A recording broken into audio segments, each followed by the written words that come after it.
الحمدللہ وکفا وسلام علی عبادہ الذین اصطفیٰ اشہد ان لا الہ الا اللہ وحدہ لا شریک لہ واشہد ان محمدا عبدہ ورسولہ صلی اللہ علیہ وآلہ وسلم۔ اللہم صلی علی محمد وعلی آل محمد کما صلیت علی ابراہیم وعلی آل ابراہیم انک حمید مجید۔ اللہم بارک علی محمد وعلی آل محمد کما بارکت علی ابراہیم وعلی آل ابراہیم انک حمید مجید۔ اما بعد فاعوذ باللہ السمیع العلیم من الشیطان الرجیم من ہمزہ ونفخہ ونفثہ۔ بسم اللہ الرحمن الرحیم۔ وَإِن كُنتُمْ فِي رَيْبٍ مِّمَّا نَزَّلْنَا عَلَى عَبْدِنَا فَأْتُوا بِسُورَةٍ مِّن مِّثْلِهِ وَادْعُوا شُهَدَاءَكُم مِّن دُونِ اللَّهِ إِن كُنتُمْ صَادِقِينَ فَإِن لَّمْ تَفْعَلُوا وَلَن تَفْعَلُوا فَاتَّقُوا النَّارَ الَّتِي وَقُودُهَا النَّاسُ وَالْحِجَارَةُ أُعِدَّتْ لِلْكَافِرِينَ وَبَشِّرِ الَّذِينَ آمَنُوا وَعَمِلُوا الصَّالِحَاتِ أَنَّ لَهُمْ جَنَّاتٍ تَجْرِي مِن تَحْتِهَا الْأَنْهَارُ كُلَّمَا رُزِقُوا مِنْهَا مِن ثَمَرَةٍ رِزْقًا قَالُوا هَذَا الَّذِي رُزِقْنَا مِن قَبْلُ وَأُتُوا بِهِ مُتَشَابِهًا وَلَهُمْ فِيهَا أَزْوَاجٌ مُطَهَّرَةٌ وَهُمْ فِيهَا خَالِدُونَ۔ إِنَّ اللَّهَ لَا يَسْتَحْيِي أَن يَضْرِبَ مَثَلًا مَّا بَعُوضَةً فَمَا فَوْقَهَا فَأَمَّا الَّذِينَ آمَنُوا فَيَعْلَمُونَ أَنَّهُ الْحَقُّ مِن رَّبِّهِمْ وَأَمَّا الَّذِينَ كَفَرُوا فَيَقُولُونَ مَاذَا أَرَادَ اللَّهُ بِهَذَا مَثَلًا يُضِلُّ بِهِ كَثِيرًا وَيَهْدِي بِهِ كَثِيرًا وَمَا يُضِلُّ بِهِ إِلَّا الْفَاسِقِينَ الَّذِينَ يَنقُضُونَ عَهْدَ اللَّهِ مِن بَعْدِ مِيثَاقِهِ وَيَقْطَعُونَ مَا أَمَرَ اللَّهُ بِهِ أَن يُوصَلَ وَيُفْسِدُونَ فِي الْأَرْضِ أُولَئِكَ هُمُ الْخَاسِرُونَ۔ اللہ کے فضل اور اس کی رحمت سے اب تک 22 آیات سورۃ البقرہ کی اس پر گفتگو ہو چکی ہے۔ اللہ تعالی ہم سب کی طرف سے قبول فرمائے۔ 23ویں آیت نمبر 23 پر گفتگو جاری تھی، جس میں اللہ کریم نے ایک چیلنج کیا ہے، اور یہ چیلنج ان کافروں کو، ان مکذبین کو، ان جھٹلانے والوں کو ہے جو قرآن کریم کے بارے میں شک کرتے تھے کہ وَإِن كُنتُمْ فِي رَيْبٍ مِّمَّا نَزَّلْنَا عَلَىٰ عَبْدِنَا، اگر تم شک میں ہو اس چیز کے بارے میں جو ہم نے اپنے بندے پر نازل کی، یعنی قرآن پاک، فَأْتُوا بِسُورَةٍ مِّن مِّثْلِهِ، تو اس جیسی کوئی صورت لے آؤ، وَادْعُوا شُهَدَاءَكُم مِّن دُونِ اللَّهِ إِن كُنتُمْ صَادِقِينَ، اور جتنے تمہارے مددگار ہو سکتے ہیں دنیاوی اعتبار سے ان سب کو اکٹھا کر لو، ان کنتم صادقین، اگر تم سچے ہو۔ میں نے یہ عرض کیا تھا کہ قرآن پاک کا یہ چیلنج کہ اس جیسی کوئی چیز لے آؤ، اس کا مثل لے آؤ، یہ کل 5 مقامات پر قرآن پاک میں وارد ہوا ہے۔ پہلا مقام تو یہی ہے، اس کے علاوہ سورہ یونس کی آیت نمبر 14، سورہ ہود کی آیت نمبر 13، سورہ بنی اسرائیل کی آیت نمبر 88 اور سورہ طور کی آیت نمبر 34 کے اندر اللہ کریم نے یہی چیلنج کیا۔ تھوڑا سا فرق ہے چیلنج میں، کہیں یہ فرمایا کہ اس جیسا قرآن لے آؤ، بات اصل میں یہ تھی کہ بالعموم کفار کا خیال یہ تھا کہ نبی کریم صلی اللہ علیہ وآلہ وسلم اس کو خود سے تصنیف کر رہے ہیں، یہ اپنا کلام ہے نبی کریم صلی اللہ علیہ وسلم کا، تو یہ چیلنج دینے کا مقصد یہ ہے کہ جب ایک ایسا شخص جس نے دنیاوی اعتبار سے کوئی علم بھی حاصل نہیں کیا اور وہ ظاہراً بہت زیادہ عربیت کا ماہر بھی نہیں ہے اور دیگر علوم کا ماہر بھی نہیں ہے، کہیں سے عربی سیکھی بھی نہیں ہے، تو وہ شخص اگر ان کے خیال میں یہ قرآن بنا سکتا ہے، خود تصنیف کر سکتا ہے، تو تم سب مل کے بھی ایک قرآن لے آؤ۔ تو چیلنج کی نوعیت میں فرق ہے، کہیں تو یہ فرمایا کہ اس جیسا قرآن پھر تم بھی لے آؤ، اگر نبی کریم صلی اللہ علیہ وسلم کو اگر تم مصنف کہتے ہو اس قرآن کا کہ انہوں نے خود تصنیف کیا ہے اور یہ منزل من اللہ نہیں ہے، اللہ کی طرف سے نازل نہیں ہوا، تو اگر ایک امی شخص اس کو خود تصنیف کر سکتا ہے تو تم سب مل کے بھی اس جیسا ایک قرآن لے آؤ۔ اگر تم سچے ہو تو پھر اس چیلنج کی نوعیت کو یوں بھی تبدیل فرمایا کہ اگر پورا قرآن نہیں اس جیسا لا سکتے تو 10 صورتیں ہی لے آؤ، اور پھر اگر 10 صورتیں نہیں لا سکتے تو ایک صورت ہی لے آؤ، یہاں پہ فرمایا کہ ایک صورت ہی لے آؤ۔ تو یوں مختلف انداز میں، اصل میں پس منظر اس کا یہی ہے کہ سارے مشرکین مکہ اور دیگر کفار وہ یہ سمجھتے تھے، اور آج تک بہت سارے لوگ یہ سمجھتے ہیں کہ نبی کریم صلی اللہ علیہ وسلم نے اس کو خود تصنیف کیا ہے، اور جو لوگ یہ کہتے ہیں اور منزل من اللہ ہونے کے بارے میں شک و شبے کا اظہار کرتے ہیں، ان کو اللہ کا چیلنج ہے، اور یہ ایک ایسا زندہ چیلنج ہے اور زندہ معجزہ ہے۔ معجزہ کا مطلب ہوتا ہے عاجز کر دینے والی چیز۔ تو قرآن نے اس وقت بھی اپنے آپ کو عرب فصیح اللسان کہنے والے اور پوری دنیا کو عجم کہنے والے کہ وہ گونگے ہیں، تو گویا زبان دانی کے ماہر تو ہم ہیں، قرآن کا یہ چیلنج نہ اس وقت انہوں نے قبول کیا اور نہ اس چیلنج کے مقابلے میں کوئی چیز لے کے آئے اور نہ آج تک لے کے آئے۔ بعض لوگوں کا خیال یہ ہے کہ اس لیے اس چیلنج کو قبول نہیں کیا اور کوئی چیز لے کے نہیں آئے۔ اب تک جب یہ کہا جا رہا ہے کہ ایک صورت ہی بنا کے لے آؤ، تو ایک صورت پھر چھوٹی سے چھوٹی صورت تو سورۃ الکوثر ہے، تو 3 آیتیں بنانی کتنی مشکل ہے۔ یعنی اگر عربیت کے ماہر بیٹھ جائیں تو کوئی اپنی طرف سے گھڑ کے 3 آیتیں لے آئیں تو بن تو سکتی ہیں، لیکن اگر وہ بن جاتی ہیں اور اس کے مقابلے میں آ جاتا تو پھر اس کا مطلب ہوتا کہ اللہ کے قرآن کا چیلنج، اس کی تکذیب ہوتی، اس کی صداقت پر حرف آتا، اس لیے آج تک نہیں ہوا۔ اور لوگ کہتے ہیں کہ ان لوگوں نے جو مخالفین تھے انہوں نے اس بات کو، اس چیلنج کو درخور اعتنائی نہیں سمجھا، کسی نے کوشش ہی نہیں کی، اور اگر وہ کوشش کرتے تو وہ ایک صورت کیا، وہ کئی صورتیں لا سکتے تھے، تو ایسا کر سکتے تھے، انہوں نے اس چیلنج کو قبول کیا ہی نہیں۔ تاریخ میں ایسا کوئی چیلنج کا مقابلہ کرنے کے لیے ایسا کوئی واقعہ روایت نہیں ہوا کہ مشرکین مکہ نے یا عرب کے ادباء نے یا عرب کے شعراء نے سب نے مل کے کوئی پروگرام بنایا ہو کہ ہم اس جیسی ایک کتاب لاتے ہیں، اور انہوں نے ایسی کوشش کی ہو، کوئی کوشش نہیں کی۔ اور لوگ یہ سمجھتے ہیں کہ شاید اس کی وجہ یہ ہے کہ انہوں نے اس چیز کو، اس نقطے کو زیادہ اہم نہیں سمجھا۔ یہ جب آپ تاریخ سے واقف ہوں اور نبی کریم صلی اللہ علیہ وسلم کی جو مزاحمت ہو رہی تھی مکہ کے اندر اور پھر مدینہ کے اندر، اور پوری زندگی جو نبی کریم صلی اللہ علیہ وسلم کے ساتھ تصادم برپا کرنے والے لوگ ہیں، ان کی نفسیات کو جو لوگ جانتے ہیں، جنہوں نے سیرت پڑھی ہوئی ہے، جو ان مزاحمتی تدابیر کو جانتے ہیں جو مکی دور میں انہوں نے جاری رکھی، اور پھر مدنی دور کے اندر جو 82 کے قریب یا یعنی 80 سے اوپر نبی کریم صلی اللہ علیہ وسلم کو جنگی مہمات کرنی پڑی، اور 28 کے قریب جو لڑائیاں تھیں، جنگیں لڑنی پڑی، جن لوگوں کے ساتھ یہ سارا تصادم تھا، ان کی نفسیات کو جو لوگ جانتے ہیں، ان کو یہ ایک کم عقلی کی بات کے علاوہ اور کچھ نہیں لگے گا کہ وہ لوگ جو ہر وقت مخالفت میں لگے ہوئے تھے اور ہر وقت یہی سوچتے تھے کہ ہم نے نبی کریم صلی اللہ علیہ وسلم کا توڑ کیسے کرنا ہے اور ان کے لائے ہوئے پیغام کو کیسے ہم نے نیچا دکھانا ہے، جو ہر وقت اس بات میں لگے ہوتے تھے، کیا خیال ہے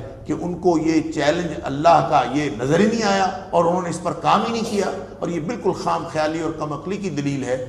سب کو یہ چیلنج نظر آیا، قرآن کو دیکھتے وہ تو شور مچا کے بھی قرآن کی آواز کو دبانے کی کوشش کرتے تھے، اور لعلکم تغلبون، وہ کہتے تھے کہ قرآن جب سنو تو شور مچا دیا کرو، والغوا فیہ، شور مچا دیا کرو، اس لیے کہ اس کی آواز کسی طریقے سے دب جائے۔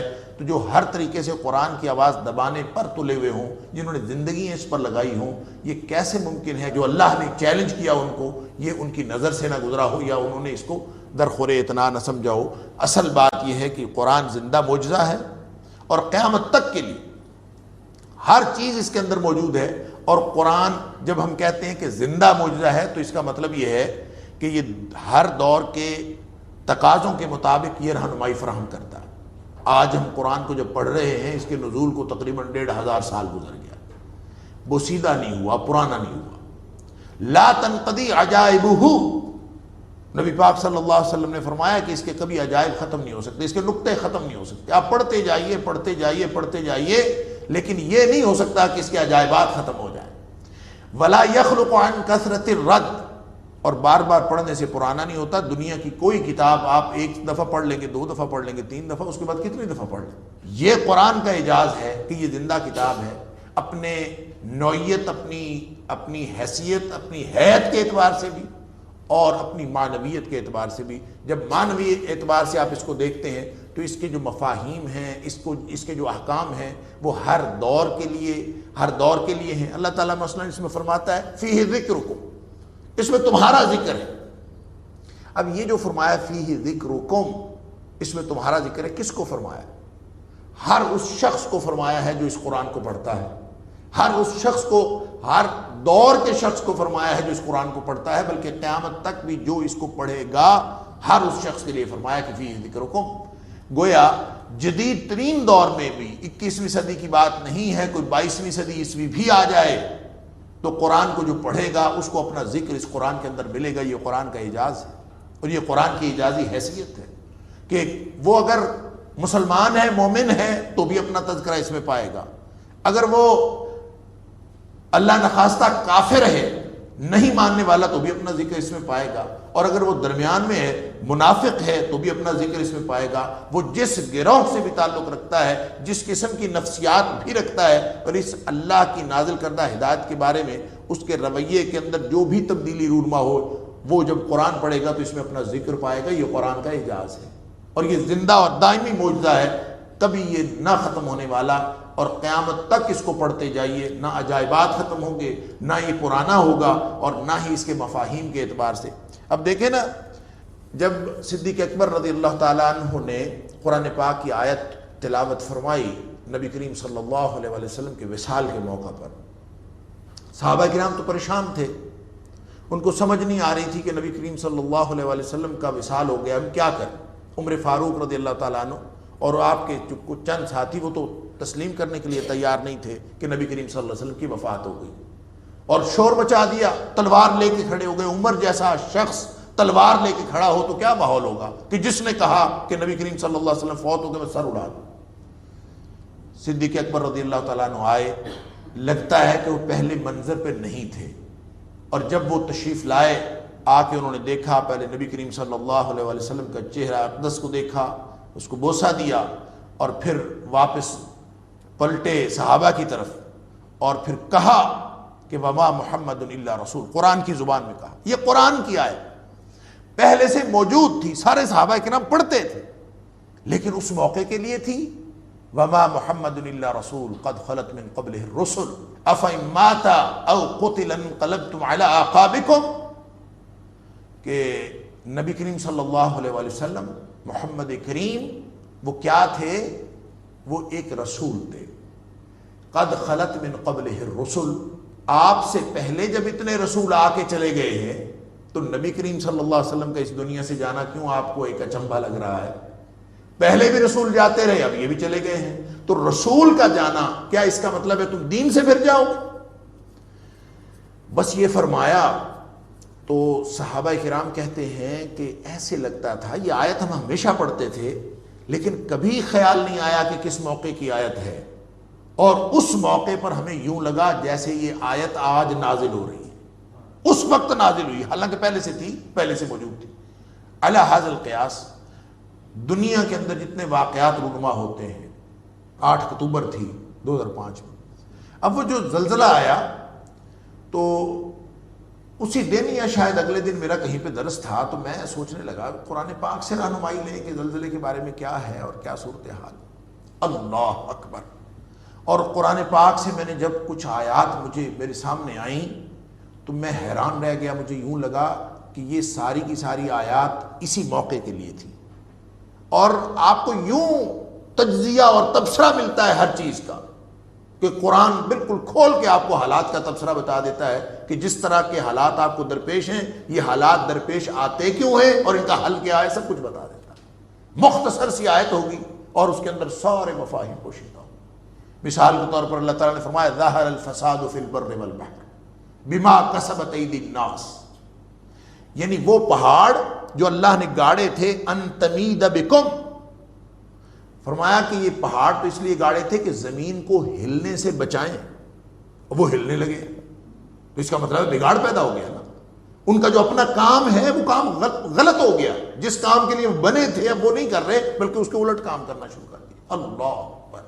تو اللہ تعالیٰ فرماتا ہے ظاہر الفساد، بگاڑ پیدا ہو گیا ہے، واقعتاً ہو گیا ہے، فی البر والبحر، خشکی کے پہ بھی تری پہ بھی سمندر اچھلنا شروع ہو گئے، سونامی آنا شروع ہو گئے۔ اندازہ فرمائیے کہ سمندروں کے کنارے رہنے والے وہ سمجھتے ہیں کہ کیا جن لوگوں نے سونامی دیکھا ہے، جاپان جیسا ملک، اللہ اکبر، اور جب وہ آیا سمندر کا پانی باہر نکلا کوئی چیز اس کے سامنے نہیں ٹھہر سکی۔ ظاہر الفساد فی البر والبحر، قرآن تجزیہ کرتا لیکن بتاتا ہے کہ ہوتا کیوں، فرمایا بما کسبت ایدی الناس، یہ ہوتا ہے تمہارے کرتوتوں کی وجہ سے، تم خود اس طرح سے کرتے ہو، تمہارے کرتوت ایسے ہوتے ہیں تو پھر اللہ تعالیٰ یہ لاتا ہے اس طرح کے معاملات۔ اور پھر یہ بھی فرمایا کہ لِيُذِيقَهُمْ بَعْضَ الَّذِي عَمِلُوا، یہ ذہن میں نہیں رکھنا چاہیے کہ عذاب آ گیا اللہ کا، یعنی اندازہ فرمائیے کہ زندہ و جاوید معجزہ، زندہ و جاوید کتاب، کیسی زندہ تعلیمات ہیں کہ وہ بتا رہا ہے کہ یہ فساد تو ہوا ہے، یہ بگاڑ پیدا ہوا ہے، تمہارے اوپر ایسے عذاب آنے شروع ہو گئے ہیں، لیکن یہ جو عذاب آیا ہے یہ عذاب نہیں ہے اللہ کا، اس لیے کہ اللہ کا عذاب اگر آ جائے نا تمہارے کرتوتوں کی وجہ سے تو وہ تو قرآن نے کہا ہے وَلَوْ يُؤَاخِذُ اللَّهُ النَّاسَ بِمَا كَسَبُوا مَا تَرَكَ عَلَيْهَا مِن دَابَّةٍ، ایک جگہ مَا تَرَكَ عَلَى ظَهْرِهَا مِن دَابَّةٍ، اگر اللہ تعالیٰ واقعتاً عذاب نازل کر دے لوگوں کے کرتوتوں کے مطابق جو ان کے اعمال کا نتیجہ بنتا ہے، اگر وہ عذاب نازل کر دے تو فرمایا پھر روئے زمین پر تمہیں کوئی جاندار چلتا ہوا نظر نہ آئے، اتنا بڑا عذاب آئے، لیکن یہ عذاب نہیں ہے، یہ کیا ہے؟ فرمایا لِيُذِيقَهُمْ بَعْضَ الَّذِي عَمِلُوا، یہ تو ان کے اعمال کا کچھ بدلہ چکھانے کے لیے، ذرا سا ان کو چکھانے کے لیے اللہ تعالیٰ نے بھیجا ہے۔ کس لیے بھیجا ہے؟ لعلہم یرجعون، تاکہ یہ لوگ واپس آ جائیں۔ پورا تجزیہ اور تبصرہ موجود ہے، سورہ اعراف کے اندر موجود ہے، یہ سورہ روم کی آیت میں نے آپ کے سامنے پڑھی، اس کے علاوہ اور نبی کریم صلی اللہ علیہ وسلم کی حدیث، اللہ اکبر۔ اما عائشہ صدیقہ رضی اللہ تعالیٰ عنہ فرماتی گویا ہر چیز کا تبصرہ موجود ہے اور پورا تجزیہ موجود ہے، یہ ہے زندگی، اس کتاب کی زندگی کی علامت اور اس کے دائمی معجزہ ہونے کی علامت۔ اس کی اور بھی بہت ساری مثالیں دی جا سکتی ہیں، بات لمبی ہو جائے گی۔ اس کے علاوہ بھی چند پوائنٹس ہیں جو میں آپ کے سامنے رکھنا چاہتا ہوں کہ یہ قرآن یہ کس طرح معجزہ ہے، عاجز کر دینے والی چیز ہے۔ ایک تو اپنی زندگی اور دائمی حیثیت کے حوالے سے، پھر فصاحت و بلاغت کے حوالے سے، زباندانی کے حوالے سے، کہ زباندانی میں وہ عرب جو اپنے آپ کو فصیح اللسان کہتے تھے، جب قرآن آیا ہے تو اب اصول جو بنے ہیں، گرامر کے سارے اصول وہ قرآن کو سامنے رکھ کے بنے، یعنی قرآن پہلے نازل ہوا ہے، قواعد بعد میں بنے۔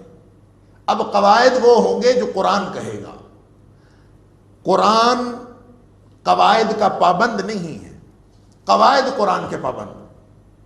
اس کی بے شمار مثالیں، میں صرف ایک مثال دے دیتا ہوں کہ شاہدہ اور عالمہ، ایک ہوتا ہے انا اور ایک ہوتا ہے انا۔ گرامر کا قانون یہ ہے کہ استئناف کلام میں، یعنی جب بات شروع ہو رہی ہو، انا اور انا کا مفہوم تو ایک ہی ہے، حروف مشبہ بالفعل ہے، اور انا اور انا ان میں سے اگر استئناف کلام یعنی کلام شروع ہو رہا ہو تو لفظ انا استعمال ہوتا ہے، انا استعمال نہیں ہوتا۔ استئناف کلام میں ہمیشہ انا استعمال ہوتا ہے، لیکن درمیان میں اگر آئے تو انا استعمال ہوگا۔ اور خاص طور پر دو الفاظ ایسے ہیں، ایک شاہدہ اور ایک عالمہ، ان کے ساتھ تو ہمیشہ انا آئے گا، انا کبھی نہیں آئے گا۔ یعنی عالمہ کے بعد اگر لفظ آیا تو انا نہیں آ سکتا۔ یہ قواعد عربی گرامر کا اصول ہے۔ اور اسی طرح عالمہ کے بعد انا نہیں آ سکتا، انا آئے.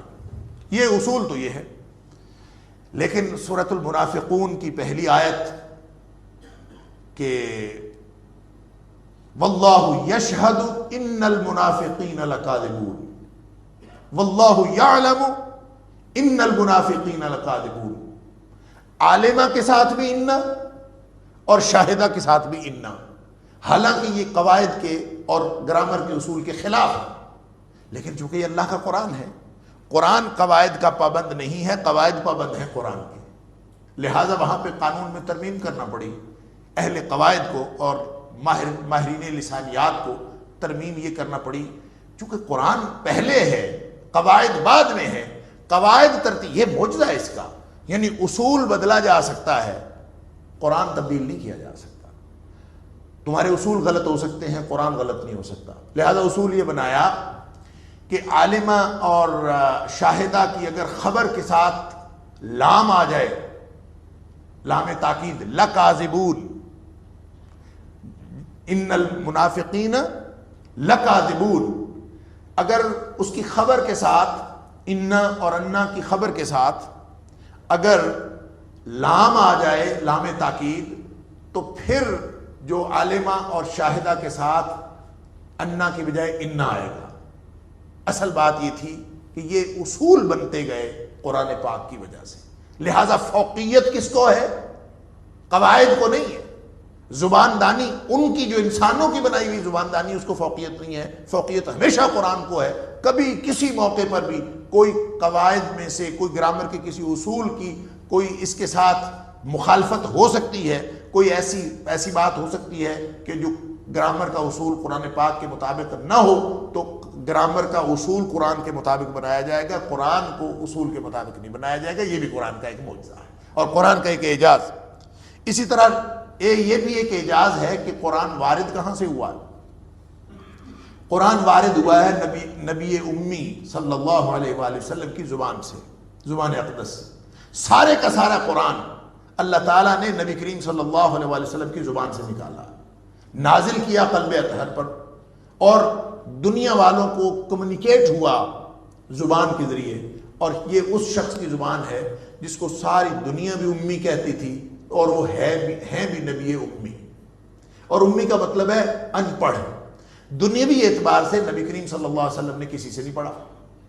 اسی وجہ سے ان کو ایسی حیرت ہوتی تھی کہ اس نے پڑھا ہے نہیں کسی سے. پھر کبھی لگاتے تھے، الزام لگاتے تھے کہ وہ ایک عامر بن الحضرمی ایک اجمی غلام تھا، اسی طرح ایک حویتب بن عبد العزا ایک غلام تھا، کہ وہ ان کو سکھاتا ہے نبی کریم صلی اللہ علیہ وسلم.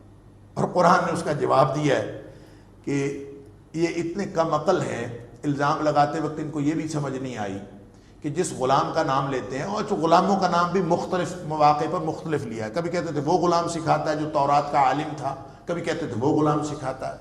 تو اللہ تعالیٰ قرآن میں اس کا جواب یوں دیتا ہے کہ وہ شخص جس کے لیے یہ نام لگاتے ہیں اور کہتے ہیں، الزام لگاتے ہیں کہ وہ سکھاتا ہے، اس کی زبان تو عجمی ہے، اعجمی وہذا لسان عربی مبین.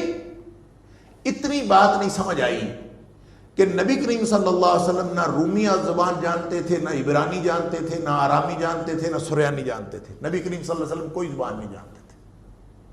اور وہ شخص، وہ اجمی غلام جن کو کہتے ہیں کہ یہ تورات کے عالم ہیں اور وہ سکھاتے ہیں نبی کریم صلی اللہ علیہ وسلم، ان میں سے کوئی عربی نہیں جانتا تھا. لہٰذا ان کی تو کمیونیکیشن ہی نہیں ہو سکتی آپس میں. تو یہ اصل میں یہ اس طرح کے الزام لگانے کی ضرورت اس لیے ان کو پیش آتی تھی کہ قرآن پاک کا نزول اور ورود ہو رہا تھا نبی اکرم صلی اللہ علیہ وسلم نبی امی کی زبان اقدس سے. اس کی کوئی انٹرپریٹیشن ان کے پاس نہیں تھی. وہ ہزار دلیلیں لاتے تھے لیکن ان کی ہر دلیل ناکام ہو جاتی تھی. کیوں؟ یہ ہے ہی معجزہ اور عاجز کر دینے والی چیز. اور یہ بھی ایک اعجاز کی وجہ ہے کہ نبی امی کی زبان اقدس سے اللہ تعالیٰ نے اس کو وارد کیا. پھر اس کا جو اسلوب ہے سادہ اور عام فہم رکھا. یعنی فصیح اللسان ہونے کا یہ مطلب نہیں ہے کہ بہت دقیق الفاظ استعمال کیے ہوں اور لوگوں کی سمجھ میں نہ آتے ہوں. مختصر اور جامع اور پورا ابلاغ ہوتا ہے جس سے. اور یہ جو جامعیت ہے یہ صرف اس کا تعلق عقیدت کے ساتھ نہیں ہے، اس کا تعلق زبان دانی کے ساتھ. یعنی ہم تو عقیدت رکھتے ہیں قرآن سے، ہم تو یہ ساری تعریفیں کر دیں گے قرآن کی، ہم تو کہہ دیں گے کہ قرآن کے اندر جامعیت بھی ہے، سادہ طرز اسلوب بھی ہے، اور سادہ زبان بھی ہے، عام فہم بھی ہے، فصاحت و بلاغت بھی ہے، یہ ہم کہہ دیتے ہیں۔ حقیقت یہ ہے کہ وہ عربی میں کہتے ہیں کہ فضیلت وہ ہوتی ہے جس کا جو اظہار ہے وہ دشمنان سے ہو، دشمن اس کا اظہار کرے۔ الفضل ما شاہد بہ الاعداء، دشمن بھی جس کا اظہار کرنا شروع کر دیں اور جس کا خود مشاہدہ کریں، وہ ہوتی ہے اصل فضیلت۔ تو ایسے واقعات بھی روایات میں منقول ہوئے ہیں کہ مثلا فاصدع بما تؤمر، جب یہ دو الفاظ ہیں فاصدع بما تؤمر، ایک اعرابی نے سنے، جو بکریاں چرانے والا، ڈیوڈ چرانے والا اعرابی، لیکن اعرابیوں کے عربی، وہ عربیت میں بڑے کمال تھے، اس نے یہ دو الفاظ سنے تو روایات میں آتا ہے مسلمان نہیں تھا، سجدے میں گر گیا۔ وہ کہتا ہے یہ کلام عاجز کر دینے والا کلام ہے، فاصدع بما تؤمر۔ کیوں؟ دو لفظوں کے اندر پوری کہانی چھپی تھی کہ اس کے اندر جو حکم دیا گیا ہے، جو ایک مشن ہے، اس مشن کو آپ کر گزرو۔ دو لفظوں کے اندر گویا پورے مشن کی کہانی موجود تھی۔ اس کی جامعیت سے وہ اعرابی اتنا متاثر ہوا کہ وہ سجدے میں گر گیا اور اس نے کہا کہ یہ کلام کسی عام شخص کا کلام نہیں ہو سکتا۔ حضرت علی رضی اللہ تعالیٰ عنہ نے اصل میں، جب عرب یہ کرتے تھے کہ کوئی بھی اگر ان کا کوئی فن پارا ہوتا تھا نا، کسی ادیب نے کوئی ایسی تحریر لکھی ہے یا کسی شاعر نے کوئی ایسی نظم لکھی ہے، تو وہ اپنا فن پارا کعبے میں لٹکا جاتا تھا آ کے۔ اسی وجہ سے 7 معلقات، جو 7 لٹکے ہوئے جو ان کے ڈاکومنٹس تھے، وہ بڑے معروف ہوئے۔ اور وہ معلقہ، پہلا معلقہ، دوسرا معلقہ ہم لوگ عربی ادب میں پڑھتے ہیں، اور عربی ادب میں اور عربی ادب کی تاریخ میں ان کا بڑا مقام ہے، کیونکہ وہ عربیت کے اعتبار سے بڑے شاہکار تھے۔ تو کہتے ہیں کہ جب سورۃ الکوثر نازل ہوئی، سب سے مختصر سورت قرآن پاک کی، تو حضرت علی رضی اللہ تعالیٰ عنہ نے سورہ کوثر کو ایک تختی پہ لکھا اور لکھ کے جا کے اس کو بھی کعبے میں لٹکا دیا، اور تاکہ لوگ اس کو بھی دیکھیں۔ یہ بڑا ایک اختصار اور جامعیت کا ایک عمدہ نمونہ تھا، اور زباندانی کے اعتبار سے بھی۔ اللہ اکبر! کہتے ہیں کہ کوئی شخص اس میں لکھ گیا، اس وقت تو ابھی مسلمانوں کی اکثریت نہیں تھی، چند مسلمان تھے، تو اکثریت وہاں پہ کفار کی تھی اور مشرکین مکہ کی تھی، اور ادھر ادھر سے بھی جو لوگ آتے تھے کفار آتے تھے۔ تو کوئی شخص اس کے نیچے لکھ گیا ما ھذا قول البشر، کہ یہ کسی بشر کا کلام نہیں ہو سکتا۔ یعنی سورہ کوثر کو دیکھ کر، اس کی عربیت کو دیکھ کر، اس کے کلام کو دیکھ کر، اس کی فصاحت و بلاغت، اس کی سادگی، اور اس کے جملہ جو کلام کے محاسن ہیں، ان کو دیکھ کر عام شخص بھی، چاہے وہ کافر بھی تھا، اس کو یہ سمجھ آ گئی کہ ما ھذا قول البشر، یہ کسی عام بشر کا کلام نہیں ہو سکتا۔ اس کے علاوہ ایک یہ بھی دیکھیں نا، جب عام بشر کا کلام نہیں ہو سکتا تو یہی وجہ ہے کہ کبھی وہ کہتے ہیں جادو ہے، یہ سحر ہے، یہ نبی کریم صلی اللہ علیہ وآلہ وسلم جو کچھ کرتے ہیں یہ جادو۔ ولید بن مغیرہ، جس کا ذکر سورہ مدثر کے اندر اللہ تعالیٰ نے فرمایا، مختلف جگہوں پہ اللہ تعالیٰ نے یہ اس طرح کی ان کی حرکتیں واضح کی ہیں کہ نبی کریم صلی اللہ علیہ وآلہ وسلم کی دعوت بھی نئی نئی چل رہی تھی، تو حج کا موقع آیا، اور حج کے موقع پر تو پورے عرب سے لوگ آتے تھے، اور مشرکین کے دور میں بھی، دور جاہلیت میں بھی حج تو جاری تھا۔ اب ان کو یہ ڈر ہوا کہ لوگ مختلف جگہوں سے آئیں گے تو ہم کیا ان کو بتائیں گے، ہم لوگ آئیں گے تو محمد صلی اللہ علیہ وسلم، یہ تو قرآن سنائیں گے ان کو، تو قرآن جو سنتا ہے وہ اثر پکڑتا ہے، تو ہم کوئی ایسا بیان اکٹھا، یعنی مشترکہ اور متفقہ بیان تیار کر لیں کہ باہر سے جو لوگ آئیں گے ہم ان کو ایک ہی بیان دیں، ایسا نہ ہو کہ کوئی کچھ اور کہہ رہا ہو، کوئی کچھ اور کہہ رہا ہو، کوئی کہہ رہا ہو یہ شاعری ہے، کوئی کہہ رہا ہو کہ یہ جادو ہے، کوئی کہہ رہا ہو پرانی کہانیاں ہیں، کوئی کچھ کہے کوئی کچھ کہے، تو اس سے ہمارے بیانات مختلف ہوں گے، تو ہمارا موقف کمزور ہوگا۔ تو اپنے موقف کو، اپنے نقطہ نظر کو مضبوط بنانے کے لیے مشترکہ نقطہ نظر، تو پھر بیٹھ کے سوچا، ولید بن مغیرہ جو سب سے سیانہ سردار سمجھا جاتا تھا، اس کو کہا کہ تم ہی سوچو، اور اس نے سوچا، قرآن نے اس کا نقشہ کھینچا ہے، انہ فکر وقدر فقتل کیف قدر ثم نظر ثم عبس وبصر فقال ان ھذا الا سحر یوثر۔ اس کو کچھ نہیں بنی، لوگوں نے کہا ہم کہہ دیں گے جادو ہے، ہم کہہ دیں گے کہانت ہے، ہم کہہ دیں گے شاعری ہے۔ وہ کہتا میں ساری شاعری کی صنفوں سے واقف ہوں، کوئی شاعری ایسی نہیں ہے۔ کسی نے کہا ہم کہہ دیں گے کہ یہ کاہن ہے۔ وہ کہتا ہے میں نے دنیا کائنات کے دنیا جہان کے کاہنوں کو دیکھا ہے، کاہن تو عجیب و غریب ان کے اوپر کیفیت طاری ہوتی ہے، عجیب گنگن کی اس میں آواز آتی ہے، اور پھر ان کے ایک خاص قسم کا کلام ہوتا ہے، اس سے پتہ چل جاتا ہے یہ کاہن ہے۔ یہ کاہن نہیں ہو سکتا، یعنی جو وہ کہیں کچھ بھی نہیں ہو سکتا۔ اس کو کہا پھر تم بھی سوچو پھر کیا ہے۔ تو پھر وہ سوچتا رہا، ادھر ادھر گھومتا رہا، انہ فکر وقدر فقتل کیف قدر، قرآن اس کا نقشہ کھینچتا ہے۔ تو اس نے بالآخر کہا کہ ہم یہ کہیں گے کہ ان ھذا الا سحر یؤثر، کہ یہ ہے تو ان ھذا الا قول البشر، ہے تو یہ بشر کا کلام، لیکن یہ جادو ہے اور یہ پرانا چلا آیا ہے۔ اس میں بھی وہ کہتے ہیں اگر ہم کہہ دیں گے کہ اس نے جادو کریٹ کیا ہے، خود بنایا ہے، تو اس پہ بھی نبی کریم صلی اللہ علیہ وسلم کی فضیلت واضح ہوگی۔ تو یہ بھی نہ کہیں سحر یوثر، پیچھے سے چلا آ رہا ہے اور جدی پشتی یہ جادو چلا آ رہا ہے، اس کو کہیں سے پتہ چل گیا اور یہ بتاتے ہیں۔ یہ موقف رکھنا، یہ آپس میں یہ نقطہ نظر بنانے کے لیے ان کی محفلیں، یہ ان کی ساری پریشانیاں، یہ اصل میں دلالت کرتی ہیں قرآن پاک کے معجزہ ہونے پر، کہ قرآن پاک ایک اتنا بڑا معجزہ ہے کہ وہ سارے کے سارے فصحاء بلغاء وہ اکٹھے ہو کے قرآن کے خلاف پلاننگ کرتے تھے، پلاننگ پھر فیل ہو جاتی تھی۔ اللہ اکبر۔ پھر اس کا پانچواں نقطہ یہ ہے کہ قابل عمل فکر ہے۔ یہ فکر نہیں دیتا، صرف عمل دیتا ہے، عمل کی دعوت دیتا ہے، اور صرف عقیدہ صحیح نہیں کرتا، عمل بھی صحیح کرتا ہے۔ آمنو کے ساتھ عامل الصالحات کی شرط لگاتا ہے، صرف فکری درستگی کا مطالبہ نہیں کرتا بلکہ کردار بنانے کی بات کرتا ہے۔ اور گویا جب یہ عمل کی بات کرتا ہے اور ہر دور کے لیے ہے، تو اس سے نتیجہ یہ نکلا کہ یہ ہر دور میں قابل عمل ہے۔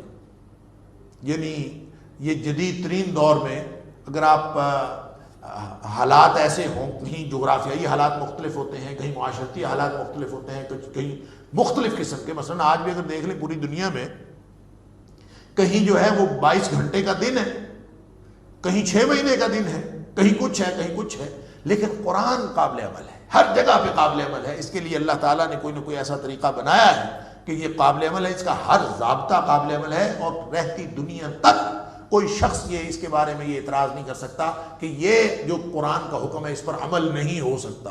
ہر دور میں قرآن پر عمل ہو سکتا ہے، تو قابل عمل ہونا بھی ایک اس کا ایک اسباب اعجاز یا وجوہ اعجاز میں سے ہے، اور یہ قرآن پاک کا اعجاز ہے۔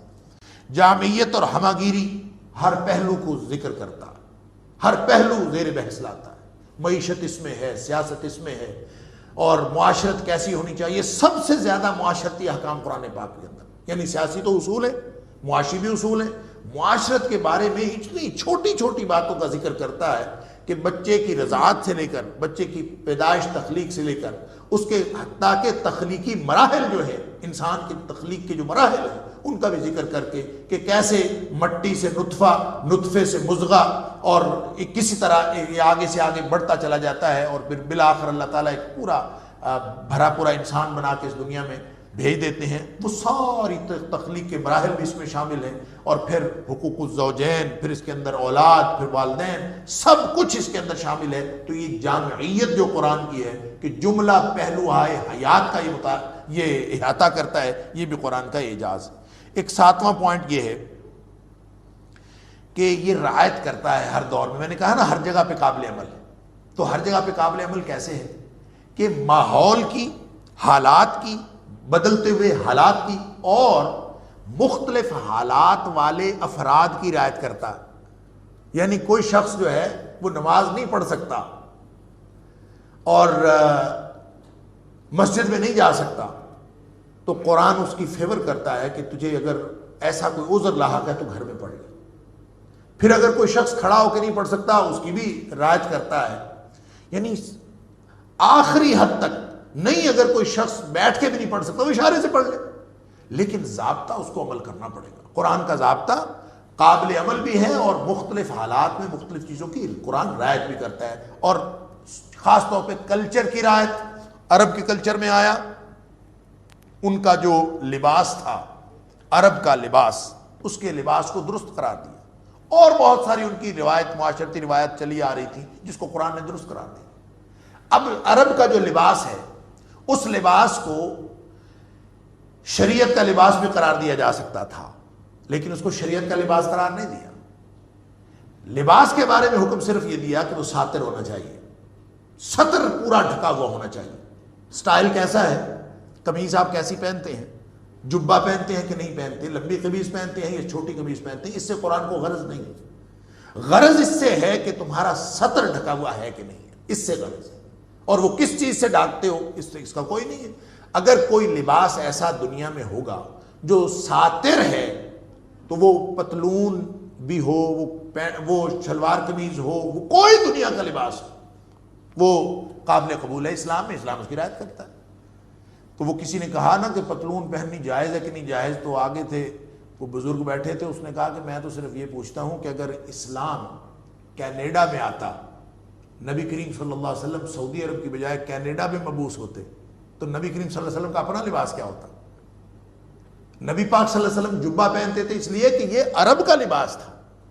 تو شریعت نے لباس صرف لباس کی کوئی حیث مقرر نہیں کی، اس کی نوعیت وہ مقرر کی ہے کہ وہ اس کی خوبی بتائی ہے کہ وہ ساتر ہونا چاہیے۔ باقی اس کا سٹائل کیا ہے، دنیا میں کوئی لباس مسلمان نہیں ہوتا، دنیا میں کوئی لباس کافر نہیں ہوتا، ہر وہ لباس کفر کا لباس ہے جو اسلام کے تقاضوں کو پورا نہیں کرتا، اور ہر وہ لباس اسلام کا لباس ہے جو اسلام کے تقاضوں کو پورا کرتا ہے۔ ہاں، ان میں سے کچھ وہ لباس ہیں یا وہ کچھ چیزیں ہیں جو کسی مذہب کی پہچان بن جاتی ہیں۔ اگر وہ کسی مذہب کی پہچان بن جائے تو اس سے اجتناب اس لیے کرنا ہے کہ من تشبہ بقوم فہو منہم، کہ جو کسی قوم کے ساتھ مشابہت اختیار کرتا ہے۔ اگر کوئی لباس کسی قوم کی مذہبی نشانی بن جائے، پھر ایسا نہیں ہے کہ کوئی کلچر کی نشانی ہو، کلچر کی نشانیوں کو تو قرآن اس کی رعایت کرتا ہے، کلچر کی تو رعایت کرتا ہے اور کلچر کی فیور دیتا ہے، اور یہ بھی قرآن کا اعجاز ہے کہ قرآن ہر طرح کے کلچر میں، یعنی اب جدید ترین دور میں اگر امریکہ میں لوگ مسلمان ہو رہے ہیں اور کنورٹ ہو رہے ہیں یا یورپ کے اندر ہو رہے ہیں، ان کو اسلام پر عمل کرنے میں کوئی دقت نہیں ہو رہی۔ کوئی شخص اگر مشرق بعید میں کہیں مسلمان ہوگا تو اس کو، مجھے پتا چلا کہ جاپان میں ایک دوست ہے، وہ بتاتا ہے کہ وہاں پہ جو مسلمان ہوتے ہیں ہمارے جیسے مسلمان نہیں ہیں، جاپانی جو مسلمان ہوتے ہیں وہ ہمارے جیسے مسلمان نہیں۔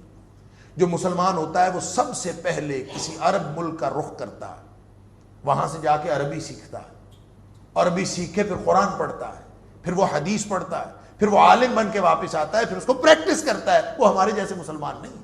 اور اگر اس میں سے ان کو کسی نو مسلم کو بتا دینا کہ ہمارے پاکستان میں بہت سارے مسلمان ایسے ہیں جن کو قرآن کا ترجمہ نہیں آتا، تو وہ حیران ہو کے دیکھتے ہیں وہ مسلمان کیسے ہیں، ان کو مسلمان کیسے کہا جا سکتا ہے جو اپنی مقدس کتاب کو نہیں جانتے اور اس کو نہیں سمجھتے۔ تو قرآن عمل کے اعتبار سے ہر کلچر کی رعایت کرتا ہے، لیکن بشرطے کہ قرآن کے ساتھ جڑا جائے ہر دور میں، اور ہر، یعنی وہ کہتے ہیں ایک عربی میں تکلیف ما لا یطاق، کہ جتنی صلاحیت ہے کسی میں اتنی تکلیف دیتا ہے۔ لا یکلف اللہ نفسا الا وسعها، جس کے پاس جتنی طاقت ہے وہ جتنا کر سکتا ہے اس کے مطابق قرآن اس سے تقاضا کرتا ہے۔ گویا ہر فرد کی رعایت کرتا ہے، ہر طرح کے حالات کی رعایت کرتا ہے، ہر طرح کے بدلتے ہوئے موسم کی اور بدلتے ہوئے جغرافیائی اور زمانی حالات کی۔ 8واں پوائنٹ یہ ہے کہ قرآن ٹو دی پوائنٹ بات کرتا ہے، کبھی موضوع سے نہیں ہٹتا۔ قصہ بیان کرے گا موسیٰ علیہ السلام کا، بار بار قرآن میں آیا، لیکن اس موضوع کے مطابق جو موضوع چل رہا ہے صرف وہ حصہ پکڑے گا، باقی چھوڑ دے گا۔ یعنی کہانی بیان کرنا نہ قرآن کا مقصد ہے، اور نہ قرآن نے کسی بھی جگہ کسی واقعے کو بطور کہانی کے بیان کیا۔ اسی لیے ان واقعات کی اور انبیاء کی تاریخ اتنی قرآن سے نہیں ملتی جتنی بائبل سے ملتی، اور بائبل میں وہ تاریخی کہانیاں بنا کے دی ہوئی ہیں، اور اس کے اندر بہت ساری چیزیں صحیح بھی ہوں گی، بہت ساری چیزیں جو ہیں وہ خود بناوٹی کہانیاں بھی ہوں گی۔ قرآن کے اندر کوئی ایسی چیز آپ کو نظر نہیں آئے گی۔ قرآن صرف اتنی بات کرتا ہے جس کا تعلق ہدایت کے ساتھ ہے، جس کا تعلق رہنمائی کے ساتھ ہے، وہ سبق اس میں سے بتاتا ہے اور بس آگے چلا جاتا ہے۔ اور یہی ہر جگہ پہ قرآن کا کہ موضوع سے نہیں ہٹتا۔ زائد تفصیلات، ایک تو ہے نا ٹو دی پوائنٹ رہنا، ایک یہ ہے کہ زائد تفصیلات سے بھی گریز کرتا ہے۔ جس چیز کا تعلق ہدایت کے ساتھ نہیں ہے وہ جتنی مرضی ضروری محسوس ہو رہی ہو اس کی بات ہی نہیں کرتا قرآن، زائد تفصیل دیتا ہی نہیں۔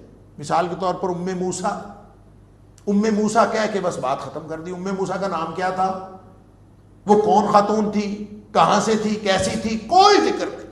ام موسیٰ نام بھی نہیں بتایا، ذکر نہیں کرتا قرآن۔ اللہ اکبر۔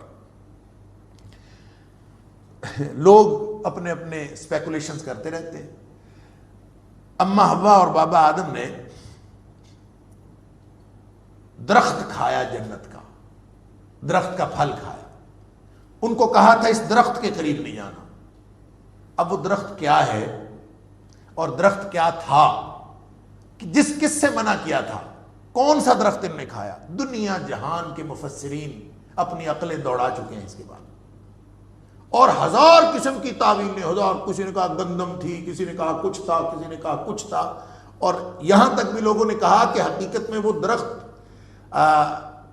ظاہری طور پر اور جسمانی طور پر اور حصی طور پر درخت نہیں تھا، وہ تو بات جذبات کی تھی، اور حقیقت میں جو مرد و زن کے باہمی تعلقات ہیں ان سے روکا گیا تھا، اور یہ اس سے نہیں رکے تو شجر کو چکھنے سے مراد تعلق زوجیت قائم کرنا ہے۔ لوگوں نے اپنے اپنے عقل کے گھوڑے دوڑائے ہیں اس کی تشریح کرنے کے لیے۔ جب قرآن نے کہہ دیا کہ جنت کا درخت تھا تو بات ختم ہو گئی، جنت کا درخت تھا، وہ کون سا درخت تھا اس کا ہماری ہدایت کے ساتھ کوئی تعلق نہیں، قرآن بھی اس کی تفصیل نہیں بیان کرتا، لہذا وہ اتنی تفصیل بیان کرتا ہے جتنی ضرورت ہے اور زائد تفصیلوں سے گریز کرتا ہے۔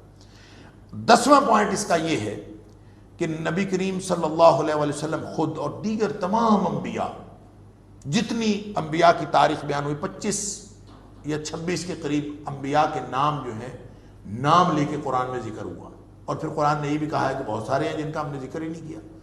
مسند احمد کی ایک روایت کے مطابق نبی پاک صلی اللہ علیہ وسلم نے فرمایا کہ انبیاء کی تعداد جو ہے وہ 1,24,000 ہے، اس کے کم بیش۔ ان میں سے رسول 317 یا بعض میں 314 ان میں رسول ہیں، رسول سے مراد جس پر شریعت ناب، جس کو کتاب ملی، ان کا ذکر کرتا ہے، لیکن کسی کی بھی سیرت کے حوالے سے کوئی منفی بات قرآن پاک کے اندر نہیں، جبکہ بائبل جو ہے اس کی تورات، انجیل، اس کے مختلف حصے وہ سارے کے سارے انبیاء کی شان میں ہرزہ سرائیوں سے بھرے پڑے، اور ایسے یعنی یوں سمجھ لیجئے کہ تورات کے بیانات تو انبیاء کی سیرت کو داغدار کرتے ہیں۔ قرآن جہاں بات کرتا ہے قرآن ہر ایک کی شان بڑھاتا ہے، اور یہ قرآن کا اعجاز ہے۔ مقابلہ ہے تو عیسائیت کے ساتھ ہے، لیکن عیسیٰ علیہ السلام کا ذکر آتا ہے تو بڑے احترام کے ساتھ آتا ہے، پوری شان کے ساتھ آتا ہے، حتیٰ کہ عیسیٰ علیہ السلام کا اور موسیٰ علیہ السلام کا نام لے کر جتنی دفعہ قرآن میں ذکر ہوا ہے، محمد کریم صلی اللہ علیہ وسلم کا نام لے کر اتنی دفعہ ذکر ہی نہیں ہوا۔ اور اگر یہودی اور عیسائی اس چیز کو کوئی اس پہلو سے اس کا مطالعہ کریں کہ قرآن نے کتنی شان بیان کی ہے ان انبیاء کی جو ان کے انبیاء تھے، قرآن تو کہتا ہے سب پر ایمان لانا، لا نفرق بین احد من الرسل، ہم رسول ہونے کے اعتبار سے کوئی رسولوں میں فرق نہیں کرتے، سارے ایک اللہ کا دین لے کے آنے والے تھے، لیکن جو لوگ فرق کرتے ہیں وہ ذرا اس پہلو سے بھی دیکھیں کہ بائبل نے کیسے تاریخ بیان کی ہے اور انبیاء کی سیرت کا کیسے ذکر کیا ہے اور قرآن نے کیسا ذکر کیا ہے، یہ بھی قرآن کا ایک اعجاز ہے۔ ایک اگلا پوائنٹ یہ ہے کہ قرآن ہمیشہ شائستہ زبان میں بات کرتا ہے، مخاصمہ کرتا ہے۔ قرآن میں ایک پورا علم ہے، شاہ ولی اللہ نے اس کی تقسیم کی تو ایک پورا علم ہے مخاصمہ، علم مناظرہ، کہ قرآن عیسائیوں کے عقائد بیان کرتا ہے، ان کے ساتھ مناظرہ کرتا ہے، ان کے دلائل کے ساتھ ان کا رد کرتا ہے، اسی طرح یہودیوں کا عقیدہ بیان کرتا ہے، دلائل کے ساتھ اس کا رد کرتا ہے، یہ علم مخاصمہ ہے۔ پھر مشرکین کے ساتھ مشرکین کا عقیدہ بیان کرتا ہے، پھر اس کا رد کرتا ہے، اسی طرح منافقین کے ساتھ۔ یہ 4 مخاصمے یا 4 مناظرے قرآن میں آپ کو جا بجا نظر آئیں، کہیں مشرکین کا عقیدہ ہے، کہیں منافقین کی بات ہے، کہیں کافرین کے اور کافرین میں سے یہود و نصارہ کی بات ہے کہ یہ لوگ کیا کرتے ہیں، ان کے عقیدے بھی بیان کیے ہیں، ان کے خلاف دلائل بھی دیے ہیں، ان کے عقیدے کا رد بھی کیا ہے، لیکن کہیں پہ بھی ناشائستہ زبان استعمال نہیں کی، اور یہ بھی شان صرف قرآن کی ہے اور قرآن کا اعجاز ہے، وگرنہ کسی کی تردید میں تو سخت الفاظ آ ہی جاتے ہیں۔ آپ جب کسی کے رد کر رہے ہو اور کہنا ہو، یعنی 6000 سے زیادہ آیات، 6235 آیات، اور پورا قرآن ہدایت کے لیے اور مخالفین کا عقیدہ بھی بیان کرنا ہے، اس کا رد بھی کرنا ہے، لیکن کہیں بھی زبان شائستگی کی حدود سے باہر نہیں جاتی، یہ بھی قرآن کا اعجاز ہے۔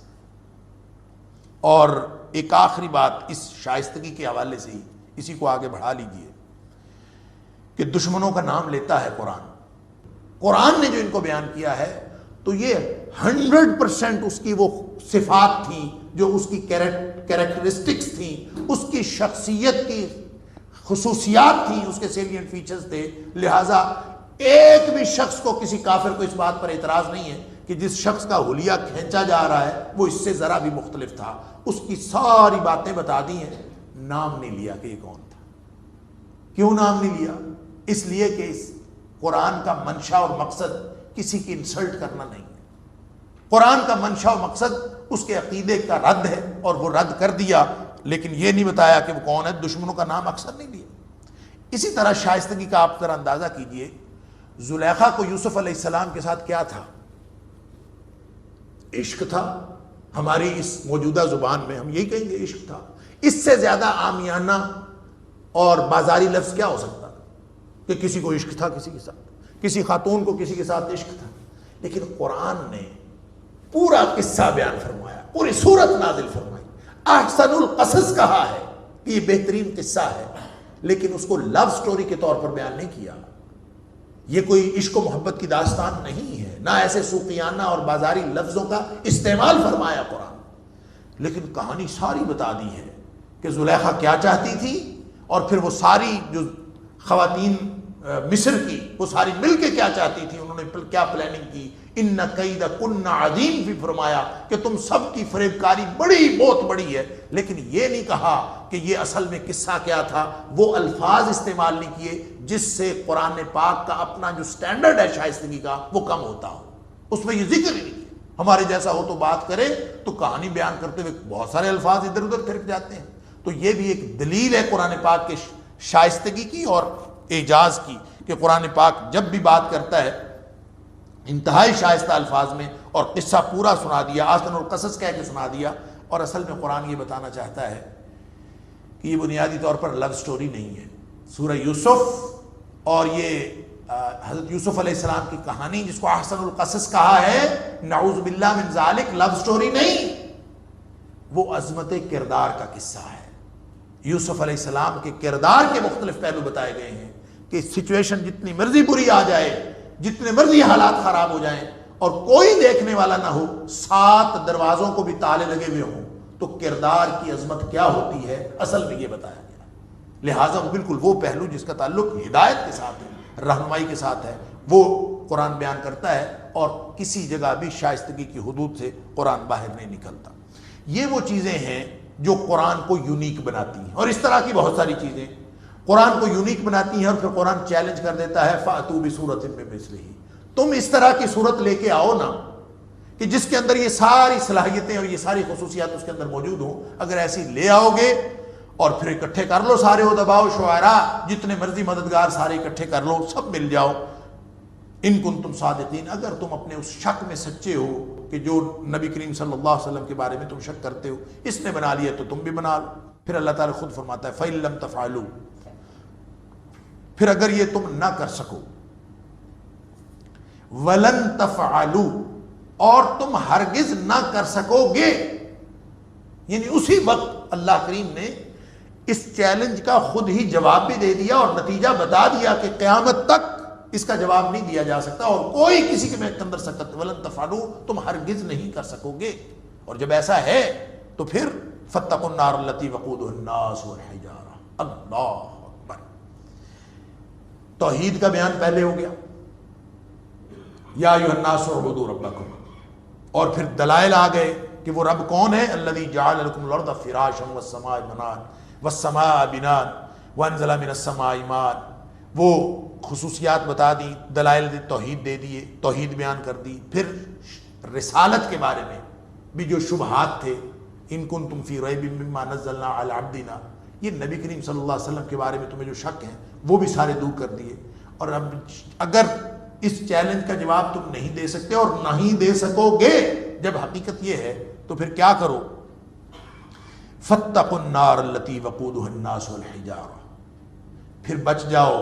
فتقو یہ وہی ہے وقا یقی سے وہ لفظ جس میں سے تقوی نکلا، اور تقوی اسلام میں مطلوب اور مقصود ہے. وہ منزل مقصود ہے جو کسی کو اگر حاصل ہو جائے تو وہ تقوی کی منزل. اللہ تعالی ہماری مدد فرمائے اور ہماری ڈائمنشن درست رکھے. تو تقوی وہ مرکز ہے، یوں سمجھ لیجئے. ہم اگر اسلام کی باؤنڈری لائن سے، اسلام اگر ایک دائرہ ہو اور اس دائرے میں انسان جب اسلام میں نہیں ہوتا تو اس دائرے سے باہر ہوتا، ساری زندگی نیکیاں کرتا رہے، وہ تقوی کی منزل کی طرف سفر کا آغاز بھی نہیں کر سکتا اگر وہ اس باؤنڈری لائن کے اندر نہیں آیا. اور اگر اندر آ گیا، مسلمان ہو گیا، بیسک کوالیفیکیشن اس نے لے لی ہے، تو اب اس دائرے کے اندر اگر وہ تقوی کی منزل کی طرف سفر نہ کرے تو وہ مسلمان تو ساری زندگی رہے گا لیکن وہ کبھی متقی اور مومن نہیں بن سکتا. اور متقی اور مومن جب وہ نہیں بنے گا تو اس کے لیے اللہ نے کسی بھی کامیابی کا وعدہ نہیں کیا، چاہے وہ اپنے آپ کو ساری زندگی مسلمان کہتا رہا. جیسے اعرابی مسلمان ہو گئے تھے، سورہ حجرات میں فرمایا کہ انہوں نے مسلمان ہونے کے بعد کہا تھا قالت الاعراب آمنا، انہوں نے کہا مومن ہو گئے. تو اللہ تعالیٰ نے فرمایا قل لم تؤمنوا، اے حبیب صلی اللہ علیہ وسلم ان کو فرمائیے ذرا سسٹم کو سمجھیں، یہ مومن نہیں ہوئے ابھی. ولیکن قولوا اسلمنا، بھائی باؤنڈری وال کراس کی ہے، پہلے اسلام سے باہر تھے، ابھی دائرہ اسلام کے اندر آ گئے ہیں، تو اب یہ کہہ دیں کہ ہم مسلمان ہو گئے ہیں. اور مسلمان ہو کے پھرتے رہو، وعدہ تو ان کے لیے ہے جو مومن ہیں، وعدہ ان کے لیے جو متقی ہیں. تو مومن ہونا یا متقی ہونا، تقوی یوں سمجھ لیجیے ایمان کی آخری ترین حد ہے اور وہ مرکز ہے. اب اس دائرے کے مرکز پہ پہنچنا ہے. مرکز پہ پہنچنے کے لیے طریقہ کیا ہے؟ طریقہ ہے اسلام. نمازیں لے جائیں گی آگے، روزے لے جائیں گے آگے، پوری زندگی انسان جو نیکیاں کرتا ہے، حقوق اللہ حقوق العباد ادا کرتا رہتا ہے، اس کا سفر آگے سے آگے، آگے سے آگے جاری ہے، اور اس مرکز کی طرف سفر جاری ہے جس کا نام ہے تقوی. اور درمیان میں یہ ایمان کی سطح ہے، کسی کے اندر ایمان زیادہ ہوگا، کسی کے اندر ایمان کم ہوگا. اور نبی پاک صلی اللہ علیہ وسلم نے فرمایا ایسا نہیں ہے کہ ایمان ایک دفعہ آ گیا اور بس موج لگ گئی، نہیں، الایمان یزید و ینقص، ایمان کم زیادہ ہوتا رہتا ہے. تم نے ایک نیکی کی، تم اپنے مرکز کی طرف، وہ جو تقوی مرکز ہے اس کی طرف تمہارا ایک قدم آگے آ گیا، پھر اور نیکی کی، ایک قدم اور آگے. ہو سکتا ہے کوئی ایسی برائی کر بیٹھو کہ تم 2 قدم پیچھے چلے جاؤ. پہلے 1 قدم آگے اٹھایا تھا کسی نیکی کی وجہ سے، 2 قدم پیچھے چلے گئے کسی برائی کی وجہ سے. تو یہ نیگیٹو مارکنگ چلتی ہے اس میں، اور ہر وقت یہ سسٹم سمجھ لیجیے، اس کا نام ہے تقوی. لیکن یہاں پہ وہی لفظ استعمال کر کے فرمایا فاتقوا النار، کہ تم بچو آگ سے. وقایقی کا مطلب ہوتا ہے بچنا یا ڈرنا. اور ایک معنی میں نے آپ کو بتایا تھا، اگر آپ کو یاد ہو، کہ لغت کے اعتبار سے اتقا یا وقایقی سے جو اتقا بنتا ہے، جس کا فتقو امر ہے یہاں پہ فعل امر، اس کا ایک معنی یہ ہے کہ نتیجے کی وجہ سے کسی چیز سے ڈرنا، کسی چیز سے اس لیے خوف زدہ ہونا کہ اس کا نتیجہ برا. تو اللہ تعالیٰ نے یہاں پہ انہی معنوں میں اس کو استعمال کیا ہے، گویا اپنے نفس کو ہر اس چیز سے بچانا تقوی ہے جس کے نقصان کا خطرہ ہو. یعنی ہر اس چیز سے جس سے کوئی نقصان ہو سکتا ہے، اس سے اپنے آپ کو بچانا. اس لیے اصطلاحاً نیکی نہ کرنا بھی انسان کے لیے نقصان ہے، گناہ کرنا بھی انسان کے لیے نقصان ہے. گناہ میں مبتلا ہونا بھی نقصان ہے، نیکی نہ کرنا بھی نقصان ہے. لہذا ہر لمحے نیکی کرتے رہنا، ہر لمحے گناہ سے بچتے رہنا، شریعت اسلامیہ نے اس کو تقوی کہا. یہاں فرمایا فاتقوا النار. اگر توحید سچی ہے اور یقیناً سچی ہے، اگر رسالت سچی ہے اور یقیناً سچی ہے، اگر قرآن کے چیلنج کا تمہارے پاس جواب نہیں ہے اور یقیناً نہیں ہے، جب یہ سسٹم یہی ہے تو پھر اس سسٹم کو سمجھ لو اور اپنے آپ کو اس آگ سے بچا لو. فاتقوا النار الذی، کیونکہ 2 ہی انجام ہیں، ایک ہے جنت اور ایک ہے جہنم. دونوں میں سے ایک تمہیں ملنے والا ہے، اور اگر تم نہیں مانو گے نبی کریم صلی اللہ علیہ وسلم کی رسالت کو، قرآن کو، تو ان کو تو کوئی نقصان نہیں ہوگا، نقصان تمہیں ہوگا. تم اپنے آپ کو بچا لو اس آگ سے. کون سی آگ؟ التی وقودها الناس والحجارہ. جہنم کی آگ دنیا کی آگ جیسی نہیں ہے. بہت ساری احادیث اس کے اندر آتی ہیں، میں کسی اور موقع پر عرض کروں گا، لیکن ذہن میں یہ سمجھ لیجئے ایک حدیث میں آتا ہے کہ دنیا کی آگ سے 70 گنا زیادہ سخت آگ ہے جو جہنم کی آگ ہے. اور ایک حدیث میں آتا ہے کہ نبی کریم صلی اللہ علیہ وسلم نے فرمایا کہ اللہ تعالیٰ نے جب جہنم پیدا فرمانا تھا تو اللہ تعالیٰ نے فرشتوں سے کہا کہ اس دنیا والی آگ کو دہکاؤ. تو فرشتوں نے اللہ کے حکم سے دنیا کی آگ کو دہکایا، یعنی گرم کیا. اور کتنا عرصہ کیا؟ حکم اللہ کا، دہکانے والے فرشتے. تو فرمایا 1000 سال تک دہکایا، 1000 سال تک. حتی احمرت، یہاں تک کہ اس دنیا کی آگ کا رنگ پیلے سے سرخ ہو. پھر اللہ تعالیٰ نے فرمایا کہ اس کو 1000 سال اور جلاؤ. اللہ اکبر، 1000 سال. ثم اوقد 1000 سنۃ، پھر اس کو 1000 سال جلایا گیا. اللہ اکبر. فرمایا حتی بیضت، کہ پھر اس کا رنگ جو تھا وہ سفید ہو گیا. 1000 سال بعد سرخ ہوا، 1000 سال بعد اس کا سفید ہو گیا. فرمایا ابھی بھی میرے مجرموں کے لیے تیار نہیں ہے، 1000 سال اور دہکاؤ. 1000 سال اور دہکایا، اتنی گرم ہوئی اور اس کا رنگ جو ہے وہ تبدیل ہو گیا. حتی اسودت، نبی پاک صلی اللہ علیہ وسلم فرمایا یہ پھر سیاہ ہو گئی. اور اب دنیا کی آگ اور اس آگ میں یہ فرق ہے کہ دنیا کی آگ جلتی ہے تو روشنی کرتی ہے، وہ آگ جلتی ہے تو اندھیرا کرتی ہے. اور فرمایا فَهِيَ مُظْلِمَةٌ سَوْدَاء، خود بھی سیاہ ہے اور اندھیرا ہی کرتی ہے، اس کے علاوہ تو اس کا کوئی کام ہی نہیں ہے. اور باقی اس کی جو جلانے کی صلاحیت ہے وہ کس قدر بڑھ گئی ہے. اللہ اکبر. اللہ تعالیٰ معاف فرمائے. وہ آگ ہے اور اس سے ڈرایا ہے جگہ جگہ. پورے قرآن کے اندر اللہ تعالیٰ نے اس کو جہنم سے ڈرایا ہے. اور یہاں بھی آپ دیکھ رہے ہیں کہ ابھی ابتدا ہے سورہ بقرہ میں، تو جنت کا ذکر ابھی نہیں آیا. یعنی ہم نے سورہ بقرہ شروع کی، سورہ فاتحہ پڑھی، سورہ بقرہ، اب تک جنت کا ذکر نہیں آیا. سب سے پہلے جہنم کا ذکر. اس کی وجہ میں آپ کو پہلے بتا چکا ہوں کہ کامیابی کے 3 مراحل ہیں. کامیابی کا پہلا مرحلہ ہے نجات، دوسرا مرحلہ ہے فلاح، اور تیسرا مرحلہ ہے فوز. نجات اللہ کے عذابوں سے، یہ سب سے پہلا مرحلہ ہے. بچ جاؤ جہنم کی آگ سے. اللہ اکبر. اگر کوئی اس سے بچ گیا تو اس کو نجات حاصل ہو گئی. بہت سارے مذاہب دنیا میں ایسے ہیں، مثلا عیسائیت، وہ بات ہی نجات کی کرتے ہیں، بس ان کے پاس اس کے علاوہ پروگرام ہی کوئی نہیں. وہ کہتے ہیں نجات نجات نجات. اور پھر کفارے کا عقیدہ، وہ کہتے ہیں نجات ہو گئی، کفارہ ادا ہو گیا، نجات ہو گئی.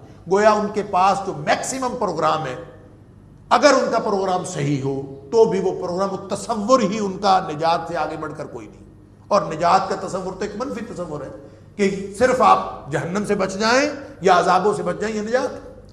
فلاح اصل میں وہ کامیابی ہے، وہ پازیٹیو، وہ مثبت تصور کامیابی کا، کہ آپ نے جہنم سے بچنا ہے، جنت کو حاصل کرنا ہے.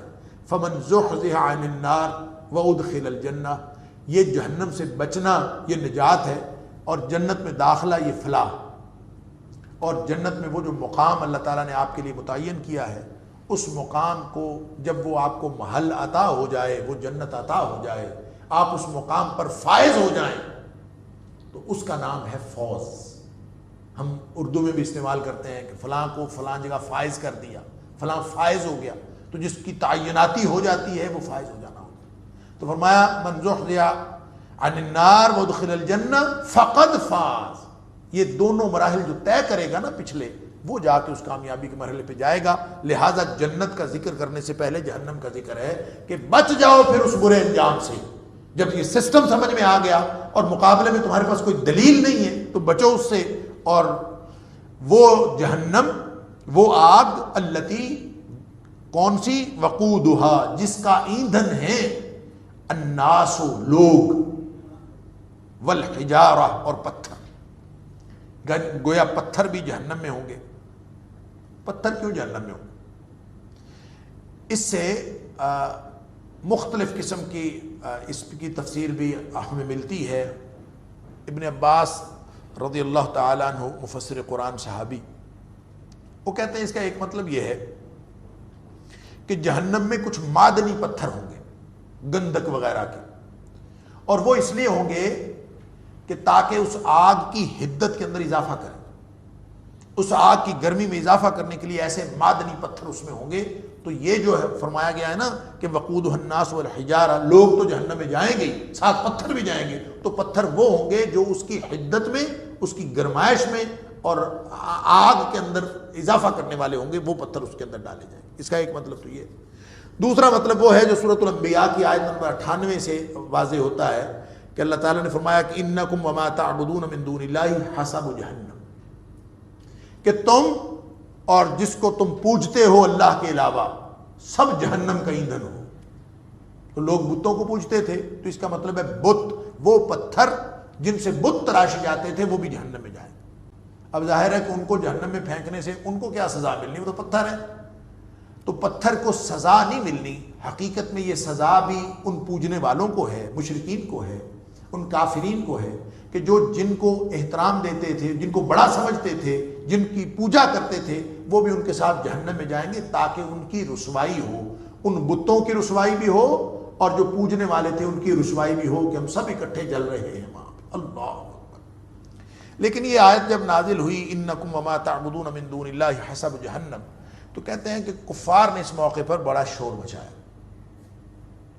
کہ بہت ساری نیک ہستیوں کی بھی پوجا کی جاتی ہے دنیا میں، نیک ہستیوں کی مورتیاں بنا کے لوگ پوجتے ہیں۔ یہ جو قوم نوح کے بت تھے جس کا ذکر اللہ تعالیٰ نے قرآن میں کیا ہے، ودم ولا سوام ولا یغوث ویعوق ونسرا، یہ جو ود، سوا، یغوث، یعوق اور نصر، یہ جو بت تھے قوم نوح کے، یہ بھی کہا جاتا ہے کہ ان کی نیک ہستیاں تھیں اور جن کے ساتھ وہ لوگ محبت رکھتے تھے۔ بعد میں ان کے دنیا سے چلے جانے کے بعد انہوں نے ان کی مورتیاں بنا لی اور ان کے ساتھ ایک محبت اور تعلق، اور آہستہ آہستہ پوجا جانے لگا ان کو، اور روایات کے اندر بھی آتا ہے۔ تو کفار نے اس پر یہ شور مچایا کہ ہم اگر جہنم میں جائیں گے تو اس کا مطلب ہے ہمارے ساتھ وہ نیک ہستیاں بھی جہنم میں جائیں گے، کیونکہ فرمایا جا رہا ہے انکم وما تعبدون من دون اللہ حسب جہنم، تم بھی اور جن کو تم پوجتے ہو اللہ کے علاوہ سب جہنم کا ایندھن۔ تو پھر اللہ تعالیٰ نے اس کا استثناء بیان فرمایا آیت نمبر 100 سورۃ الانبیاء کی، فرمایا کہ نیک لوگ اس سے مستثنیٰ ہیں، ان الذین سبقت لہم منا الحسنی، ایسے لوگ جن کے لیے ہماری طرف سے نیکی کا حکم واضح ہو گیا ہے پہلے کہ وہ نیک لوگ ہیں۔ مثلا عیسائی حضرت عیسیٰ علیہ السلام کو الہ سمجھ کے ان کی پوجا کرتے ہیں، تو نعوذ باللہ من ذالک حضرت عیسیٰ علیہ السلام اس میں آئیں گے۔ عزیر علیہ السلام کو یہودی اللہ کا بیٹا قرار دیتے ہوئے ان کو الوہیت کے مقام پر پہنچاتے ہیں، تو کیا وہ اس میں آئیں گے؟ نعوذ باللہ من ذالک، وہ یقیناً نہیں آئیں گے۔ اللہ تعالیٰ نے یہ استثناء بتا دی، صرف کفار کا ایک شبہ تھا جو انہوں نے ڈالا۔ تو فرمایا ان الذین سبقت لہم منا الحسنی اولئک عنہا مبعدون، وہ اس سے دور رہیں گے، وہ جہنم سے دور رہیں گے۔ وہ نیک ہستیاں جن کو پتہ ہی نہیں، لیکن عیسیٰ علیہ السلام ہے، تو سورۃ المائدہ میں اللہ تعالیٰ نے فرمایا کہ عیسیٰ علیہ السلام سے اللہ تعالیٰ قیامت والے دن پوچھے گا کہ عیسیٰ انت قلت للناس اتخذونی و امی الہین، یہ آپ نے کہا تھا لوگوں سے کہ مجھے اور میری ماں کو جو ہے وہ خدا بنا لینا؟ یعنی اللہ تعالیٰ حضرت عیسیٰ علیہ السلام سے پوچھے، حضرت عیسیٰ علیہ السلام جواب دیں گے کہ اللہ اگر میں نے کہا ہو تو پھر تیرے تو علم میں ہو نا، تجھے تو پہلے ہی پتا ہو کہ میں نے اگر کہا تھا، اور جب تک میں رہا میں نے ان کو ایسی کوئی حرکت نہیں کرنے دی، اور جب میں وہاں سے آ گیا تو اس کے بعد تو تجھے حالات کا پتہ ہے، مجھے تو حالات کا پتہ ہی نہیں۔ تو گویا ایسی نیک ہستیاں جو ہیں وہ جن کی پوجا لوگ کرتے پھریں وہ حسب و جہنم نہیں ہوں گی۔ تو نتیجہ یہ نکلا کہ وہ بت یا وہ ایسی ہستیاں جو نیک بھی نہیں ہیں، پتھر ہیں، وہ سارے کے سارے جہنم کا ایندھن ہوں گے۔ اعدت للکافرین، جہنم تیار کی گئی ہے، اعدت ماضی مجہول، ماضی مجہول، تیار کی جا چکی ہے، للکافرین، کافروں کے لیے۔ اس کا مطلب ہے جہنم تو بن گئی ہے، تیار۔ لوگ کہتے ہیں کہ جنت اور جہنم یہ صرف ذہنی حالتوں کے نام ہیں، مقامات ہیں ہی نہیں۔ عجیب و غریب لوگوں نے اس کے بارے میں تصورات بنائے ہوئے، اور کوئی کہتا ہے پیدا ہوگی، بنے گی، ابھی تو کچھ نہیں ہے۔ قرآن کا یہ بیان یہ بتاتا ہے کہ یہ تیار ہو چکی ہے، اور اس کی وضاحت بہت ساری حدیث کے اندر بھی آتی ہے۔ ایک حدیث میں عرض کر دیتا ہوں کہ نبی کریم صلی اللہ علیہ وسلم نے فرمایا کہ جب اللہ تعالیٰ نے جنت اور جہنم کو پیدا فرمایا تو اللہ تعالیٰ نے جبریل علیہ السلام کو بلایا، تو اس کا مطلب ہے پیدا فرما چکا ہے، اعدت تیار ہو چکی۔ کہاں ہے یہ اللہ کو معلوم ہے کہاں ہے، اللہ اکبر۔ لیکن جو تصور آتا ہے وہ یہی آتا ہے کہ جہنم نیچے کہیں ہے اور جنت اوپر کہیں ہے، کہاں ہے یہ اللہ جانتا ہے، اور جب قیامت آئے گی تب پتہ چلے گا وہ کہاں ہے، اس سے پہلے تو پتہ نہیں چل سکتا، اور یہ متشابہات قرآنی میں سے ہے، اس کے بارے میں بہت زیادہ تعویل کرنے کی ضرورت بھی نہیں ہے کہاں ہے، لیکن ایک بات ثابت ہو گئی کہ جنت بھی پیدا ہو چکی، جہنم بھی پیدا ہو چکی۔ نبی کریم صلی اللہ علیہ وسلم فرماتے ہیں جبریل علیہ السلام کو بلا لیا اللہ تعالیٰ نے کہ جبریل میں نے ایک گھر بنایا، آ کے دیکھو۔ جبریل علیہ السلام نے گھر دیکھا، جنت کو دیکھا، حیران رہ گئے، اللہ اتنا اچھا گھر، جس کسی نے سن لیا، جس کسی کے کان میں یہ بات پڑ گئی کہ تو نے اتنا اچھا گھر بنایا ہے تو وہ تو دوڑتا ہوا آ کے اس میں داخل ہو جائے۔ پھر اللہ تعالیٰ نے جہنم دکھایا، جہنم دیکھ کے اور حیران ہو گئے جبریل علیہ السلام، کہتے ہیں اللہ اتنا برا گھر کہ کسی کے کان میں بھنک پڑ گئی کہ تو نے اتنا برا گھر بنایا ہے تو کسی نے ادھر نہیں آنا، سب بچ جائیں گے، دور چلے جائیں گے اس گھر سے۔ نبی پاک صلی اللہ علیہ وسلم فرماتے ہیں پھر اللہ تعالیٰ نے ایک باڑ کر دی جہنم کے گرد اور ایک باڑ کر دی جنت کے گرد، اور باڑ کرنے کے بعد پھر بلا لیا جبریل علیہ السلام کو کہ اب پھر دیکھو، دوبارہ وزٹ کرو وہ گھر۔ تو پہلے جو حیرت تھی جبریل علیہ السلام کی، اب اس کے بعد والی جو حیرت ہے وہ پہلے سے بھی کہیں زیادہ تھی۔ حیران رہ گئے جبریل علیہ السلام، اور اب باڑ کے بعد جہنم کو دیکھا تو جبریل علیہ السلام نے فرمایا کہ اللہ اب تو کوئی مقدر والا اس سے بچ سکے گا، اور باڑ کے بعد جنت کو دیکھا تو یہ فرمایا اللہ اب تو کوئی مقدر اور قسمت والا ہی اس میں داخل ہو سکے گا۔ وہی گھر جس کے بارے میں پہلے فرما رہے تھے کہ ہر کوئی آ کے داخل ہو جائے گا، اب فرمایا کہ کوئی قسمت والا ہی آئے گا۔ وہ گھر جس کے بارے میں فرما رہے تھے کہ کوئی نہیں آئے گا ادھر، اب فرما رہے ہیں کوئی مقدر والا ہی بچے گا۔ وہ باڑ کیا تھی؟ نبی پاک صلی اللہ علیہ وسلم فرماتے ہیں حجبت النار بالشہوات حجبت الجنت بالمکارہ۔ جہنم کے گرد جو باڑ ہے وہ شہوات کی باڑ ہے، ان چیزوں کی باڑ ہے جو مرغوبات نفس ہیں، جو انسان کے نفس کو چیزیں اچھی لگتی ہیں، انسان کا نفس اس کی طرف کشش کرتا ہے، وہ ساری کی ساری شہوات کی باڑ ہے جہنم کی گرد۔ جو شخص شہوات میں پڑا، جو شہوات میں مبتلا ہوا، جو اپنی خواہشات نفس کے پیچھے چلا، یہ اس کو دھکیل کے جہنم میں پھینک دے گی۔ اللہ، یہ ہے باڑ۔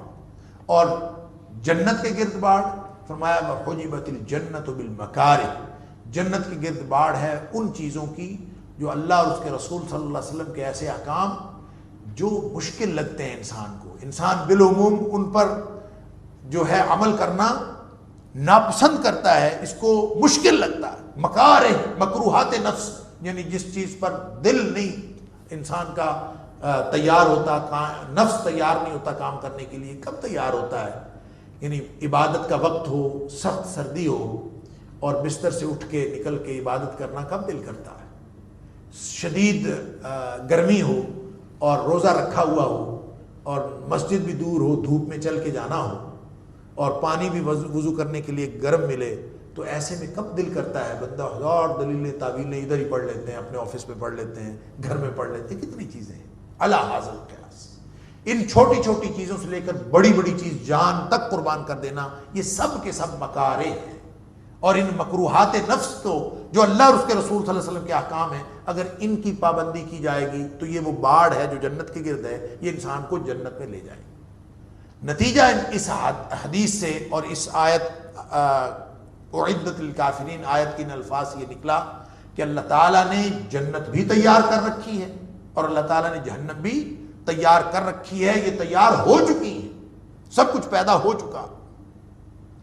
چونکہ جہنم کا ذکر آ گیا، انجام کے اعتبار سے ڈرا دیا، لہذا بہت ہی اختصار کے ساتھ فوراً حکم ہوا کہ وبشر الذین آمنوا، اللہ اکبر، کہ کافروں کو تو یہ کہا ہے کہ پھر آگ سے بچ جاؤ، تمہارا انجام پھر بہت برا ہے، لیکن ساتھ ہی یہ قرآن کا اسلوب ہے، ہر جگہ جہاں جہنم کا ذکر آتا ہے بالعموم ساتھ جنت کا ذکر ضرور آتا ہے۔ جہاں جنت کا ذکر آتا ہے بالعموم ساتھ جہنم کا ذکر ضرور آتا ہے، تاکہ لوگوں کے ذہنوں سے یہ بات محو نہ ہو کہ یہ دو انجام اللہ نے بنائے ہیں اور پوری زندگی کی جد و جہد انہی ٹارگٹس کے ساتھ منسلک ہے کہ جہنم سے بچنا ہے اور جنت حاصل کرنی ہے۔ یدعون ربہم خوفا و طمعا، مومن کون ہے؟ جو اللہ کو پکارتے ہیں خوف رکھتے ہوئے جہنم کا، طمعا اور طمع رکھتے ہوئے جنت کا، یہ ساتھ ساتھ چلیں تو انسان کو نصیحت کے لیے ان کا بڑا اثر ہے۔ جنت کی منظر کشی اللہ تعالیٰ نے قرآن میں کی ہے، جہنم کے بارے میں اللہ تعالیٰ نے منظر کشی کی ہے۔ مقصود اس سے یہ ہے کہ انسان اس سے خوف کھائے، اس کا شوق رکھے، اور اگر اس خوف اس شوق کے ساتھ عبادت کرتا ہے تو یہی مقصود ہے۔ یہ جو تصور ہے کہ اللہ تعالیٰ کی بندگی جنت اور جہنم کے تصورات سے بالا ہو کر کرنی چاہیے، یہ تصور غلط ہے۔ یہ اگرچہ بہت سارے صوفیاء اور بہت سارے لوگ یہ دیتے ہیں کہ بس اللہ کی بندگی اس لیے کرنی چاہیے کہ وہ اللہ ہے، درست بات ہے، لیکن جب اللہ نے خود ہمیں یہ فرمایا ہے، فطرت بنانے والا وہ ہے، ہمارے اندر جو خوف رکھے ہیں اس نے رکھے ہیں، ہمارے اندر جو شوق رکھے ہیں، جو طمع لالچ رکھا ہے اس نے رکھا ہے، اور وہ ہمیں فرماتا ہے کہ اس طرح سے ادعوا ربکم تضرعا وخفیا، کہ تم عاجزی کے ساتھ اللہ سے ڈرتے ہوئے تم پوشیدہ طور پر اللہ کو پکارو، اور یدعون ربہم خوفا وطمعا، خوف بھی ہونا چاہیے اور لالچ بھی ہونا چاہیے۔ تو یہ اسی تصور کے ساتھ جو بندگی کی جائے گی وہ درست ہے۔ ایک بزرگ تھے، انہوں نے، ایک ہمارا دوست، وہ نیا خطیب بنا، تو کہتے ہیں مجھے ان بزرگوں نے، اب دنیا میں نہیں ہیں وہ، انہوں نے مجھے یہ کہا، نصیحت کی کہ تم خطیب بن گئے ہو، ساری زندگی قرآن سناؤ گے اور جو بھی موضوع بیان کرنا ہے کرتے جاؤ، لیکن ایک میری نصیحت یاد رکھنا کہ ہر تقریر کے اندر، تمہاری ہر تقریر کے اندر جنت اور جہنم کا ذکر ضرور آنا چاہیے، اس لیے کہ جتنی نصیحت ان دونوں تذکروں کے ساتھ ہوتی ہے وہ کسی اور تذکرے کے ساتھ نہیں ہوتی۔ یہ فطرت اللہ نے بنائی ہے، اور قرآن میں بھی جا بجا ہمیں جنت اور جہنم، جنت اور جہنم، یہ جو مقابلہ کر کے، تو یہاں پہ بھی چونکہ ابتدائی طور پر انجام بتا دیا کافر کا کہ وہ جہنم اس کی منتظر ہے، پھر اس سے بچنے کی کوشش کرے۔ وَبَشِّرِ الَّذِينَ آمَنُوا، اس ہدایت کے مقابلے میں جو رویے پیدا ہوتے ہیں، جو کفر والا رویہ ہے، وہ آگ سے بچنے کی سبیل کریں اس لیے کہ آگ ان کی منتظر ہے، اور دوسرا رویہ مان لینے والا رویہ، وَبَشِّرِ الَّذِينَ آمَنُوا، اور بشارت دے دیجئے، خوشخبری دے دیجئے ان لوگوں کو، آمنو جو ایمان لائے، وَعَمِلُوا الصَّالِحَاتِ، دو شرطیں ہیں جنت میں جانے کے لیے، أَنَّ لَهُمْ جَنَّاتٍ تَجْرِي مِن تَحْتِهَا الْأَنْهَارُ، ان کو خوشخبری دے دیجئے کہ ان کے لیے جنتیں ہیں، تجری من تحتها الانہار، اس کے نیچے نہریں جاری ہیں۔ ایک تو اس میں یہ بات ذہن میں رکھیے کہ جہاں قرآن بات کرتا ہے تو جنت اور نیچے نہریں جاری ہیں، یہ اصل میں تصور ہے۔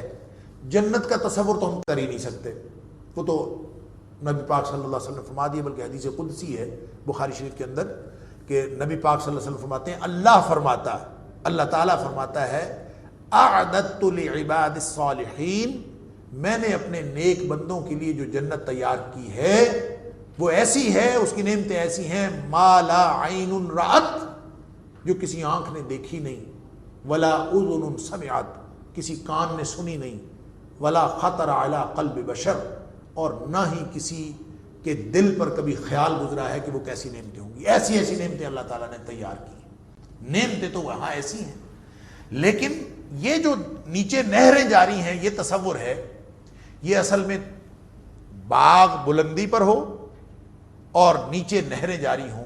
انسان جو زیادہ سے زیادہ خوبصورتی کا تصور اپنے ذہن میں رکھ سکتا ہے وہ یہی، لہذا انسان کو سمجھانے کے لیے اس سے زیادہ خوبصورت تصور نہیں ہو سکتا، کیونکہ ایک دوسری جگہ فرمایا کہ جو جنت ہے نا، باغ کی مثال دی تو مثال یہ دی کہ جنت بربوۃ، ایک بلند جگہ پر باغ ہو، تو بلند جگہ پر باغ، تھوڑی سی بلندی، ٹیلا یا پت پہاڑی کے اوپر باغ ہو، نیچے سے دریا جا رہے ہوں، نہریں جاری ہوں، تو یہ اس سے زیادہ خوبصورت تصور اور نہیں ہو سکتا۔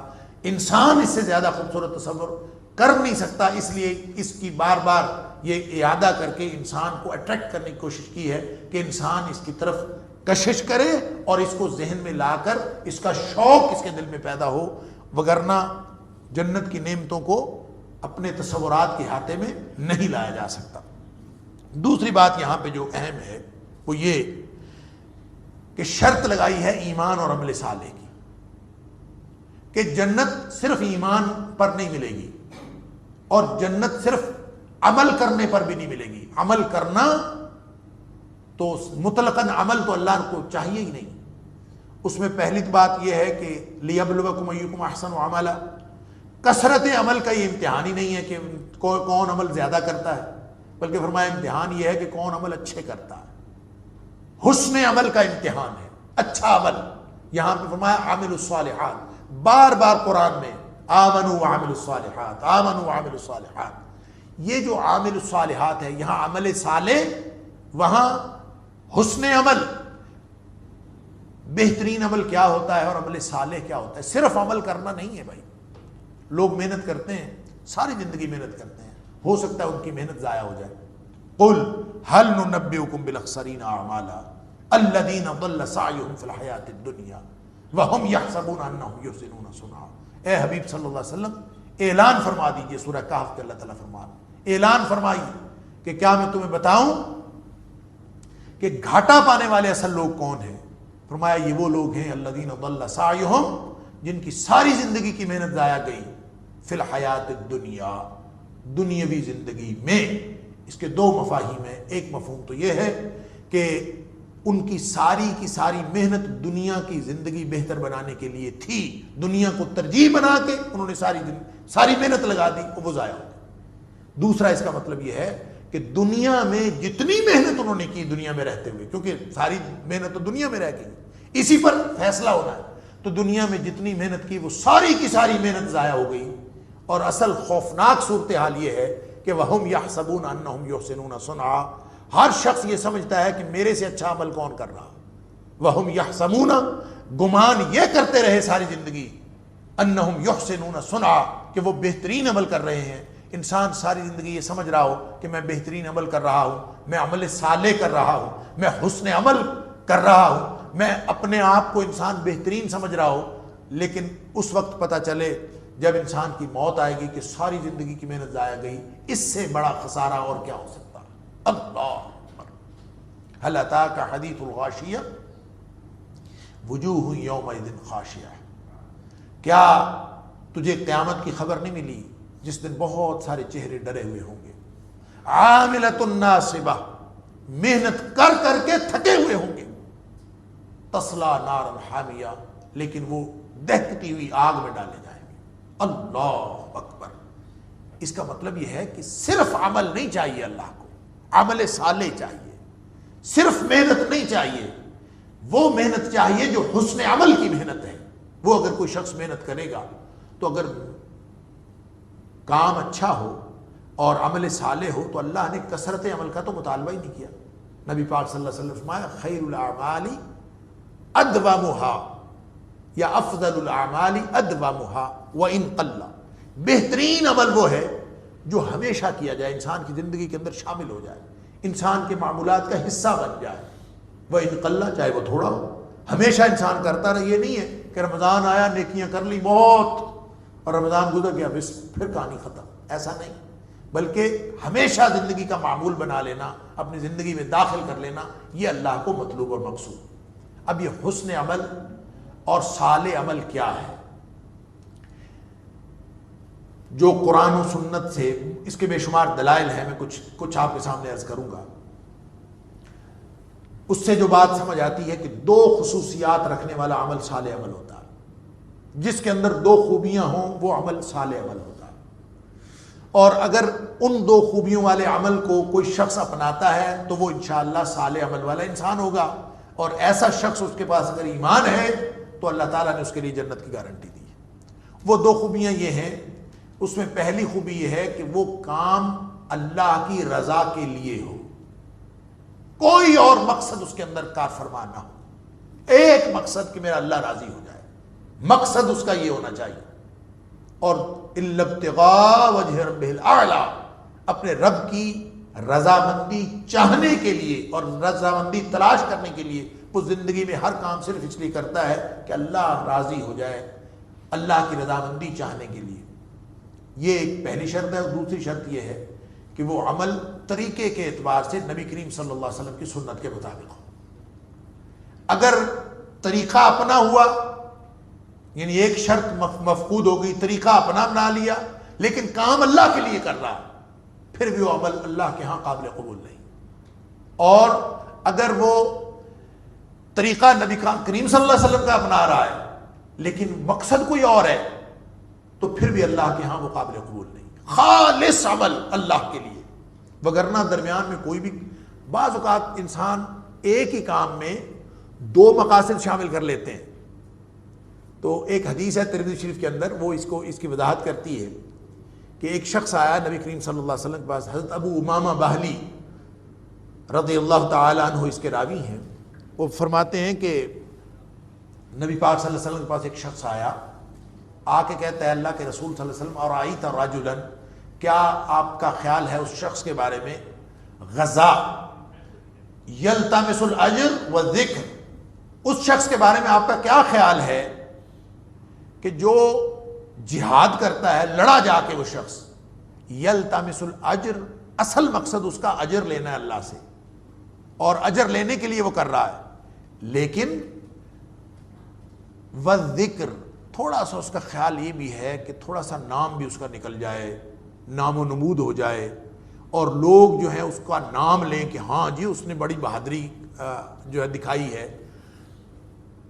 اجر بھی چاہتا ہے، ساتھ تھوڑا سا ذکر بھی چاہتا ہے کہ لوگوں کے اندر اس کا نام بھی ہو. تو اس کے بارے میں کیا خیال ہے؟ ما لہو، اس کو کتنا اجر ملے گا؟ اجر بھی چاہتا ہے، ساتھ کچھ اور بھی چاہتا ہے. اللہ اکبر.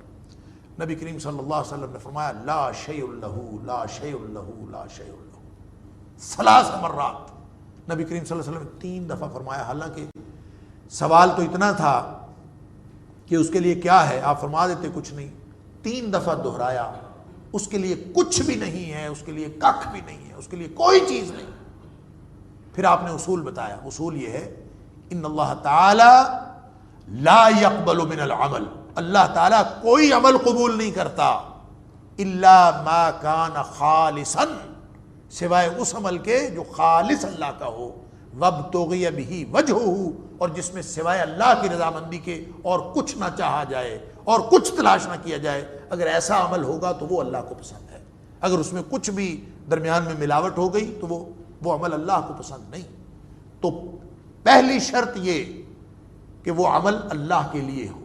اگر اس میں ریاکاری شامل ہو گئی تو نبی کریم صلی اللہ علیہ وسلم نے فرمایا ان اخوف ما اخاف علیکم، جو تمہارے بارے میں مجھے سب سے زیادہ ڈر ہے وہ ڈر ہے الشرک الاصغر، چھوٹے شرک کا ڈر ہے مجھے سب سے زیادہ.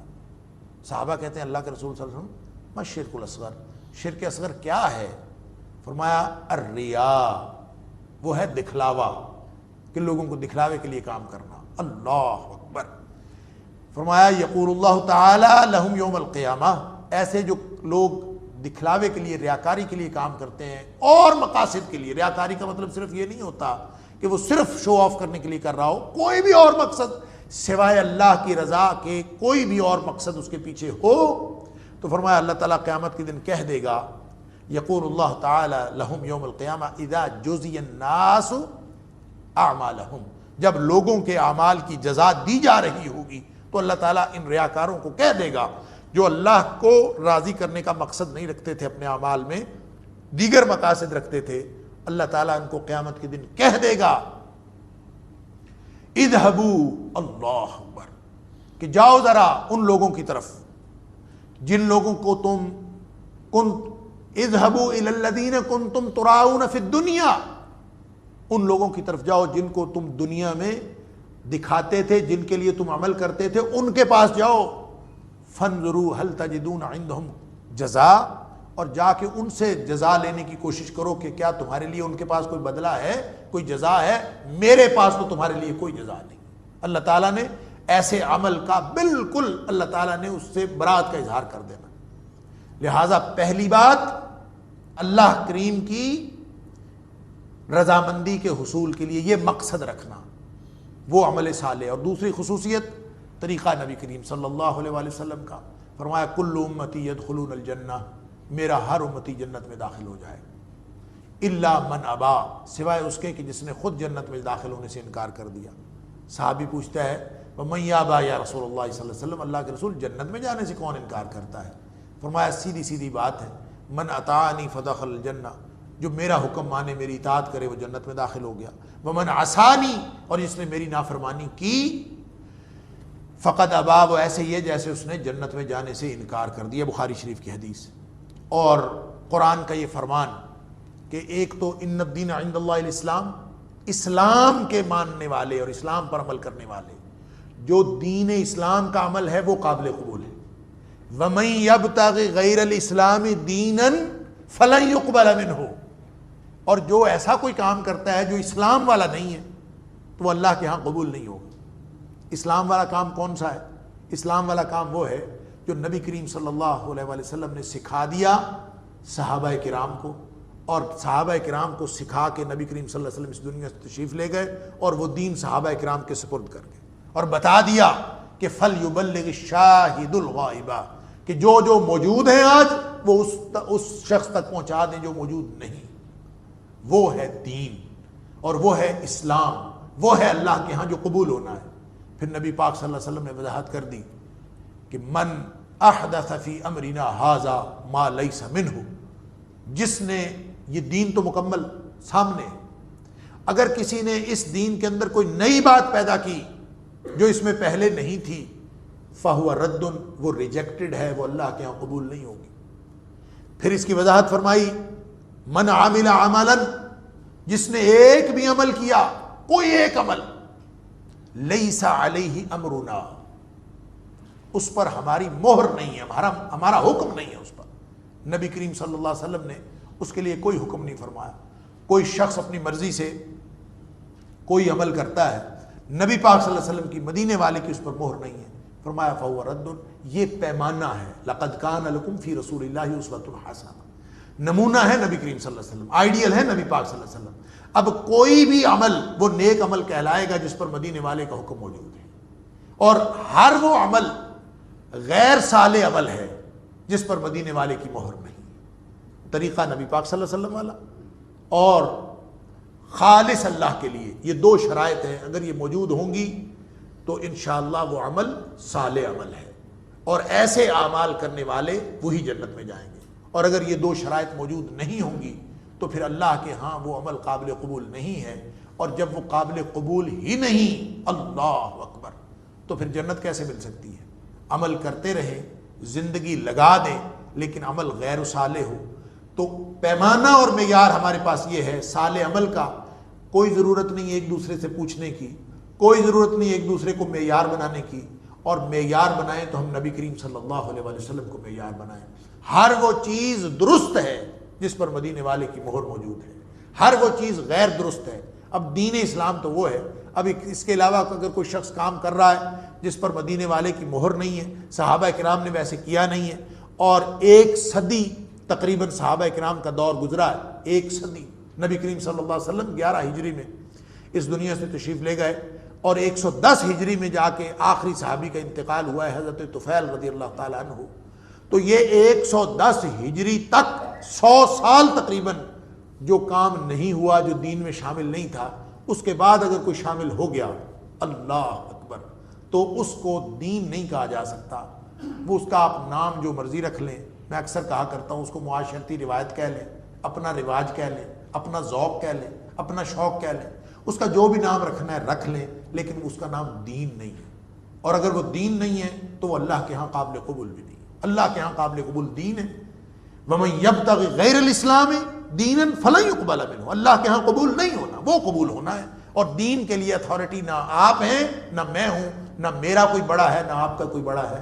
دین کے اوپر اتھارٹی ہیں تو نبی اکرم صلی اللہ علیہ وآلہ وسلم اتھارٹی ہیں، اور جن صحابہ کرام کو وہ امانت دے کے گئے وہ اتھارٹی ہیں، اسی کے مطابق عمل کریں گے تو وہ لوگ بشر الذین آمنوا وعملوا الصالحات ان لہم جنات تجری من تحتها الانہار، وہ لوگ جن کو خوشخبریاں ہیں وہی ہیں جو ایمان بھی رکھتے ہیں، ایمان کی بات شروع میں ہو چکی، مان لیتے ہیں ہر بات اللہ اور اس کے رسول صلی اللہ علیہ وسلم کی، اور کردار بناتے ہیں نبی پاک صلی اللہ علیہ وسلم کے اسوے کے مطابق۔ اللہ تعالی ہم سب کو ویسا کردار اور ویسا ایمان رکھنے کی توفیق عطا فرمائے۔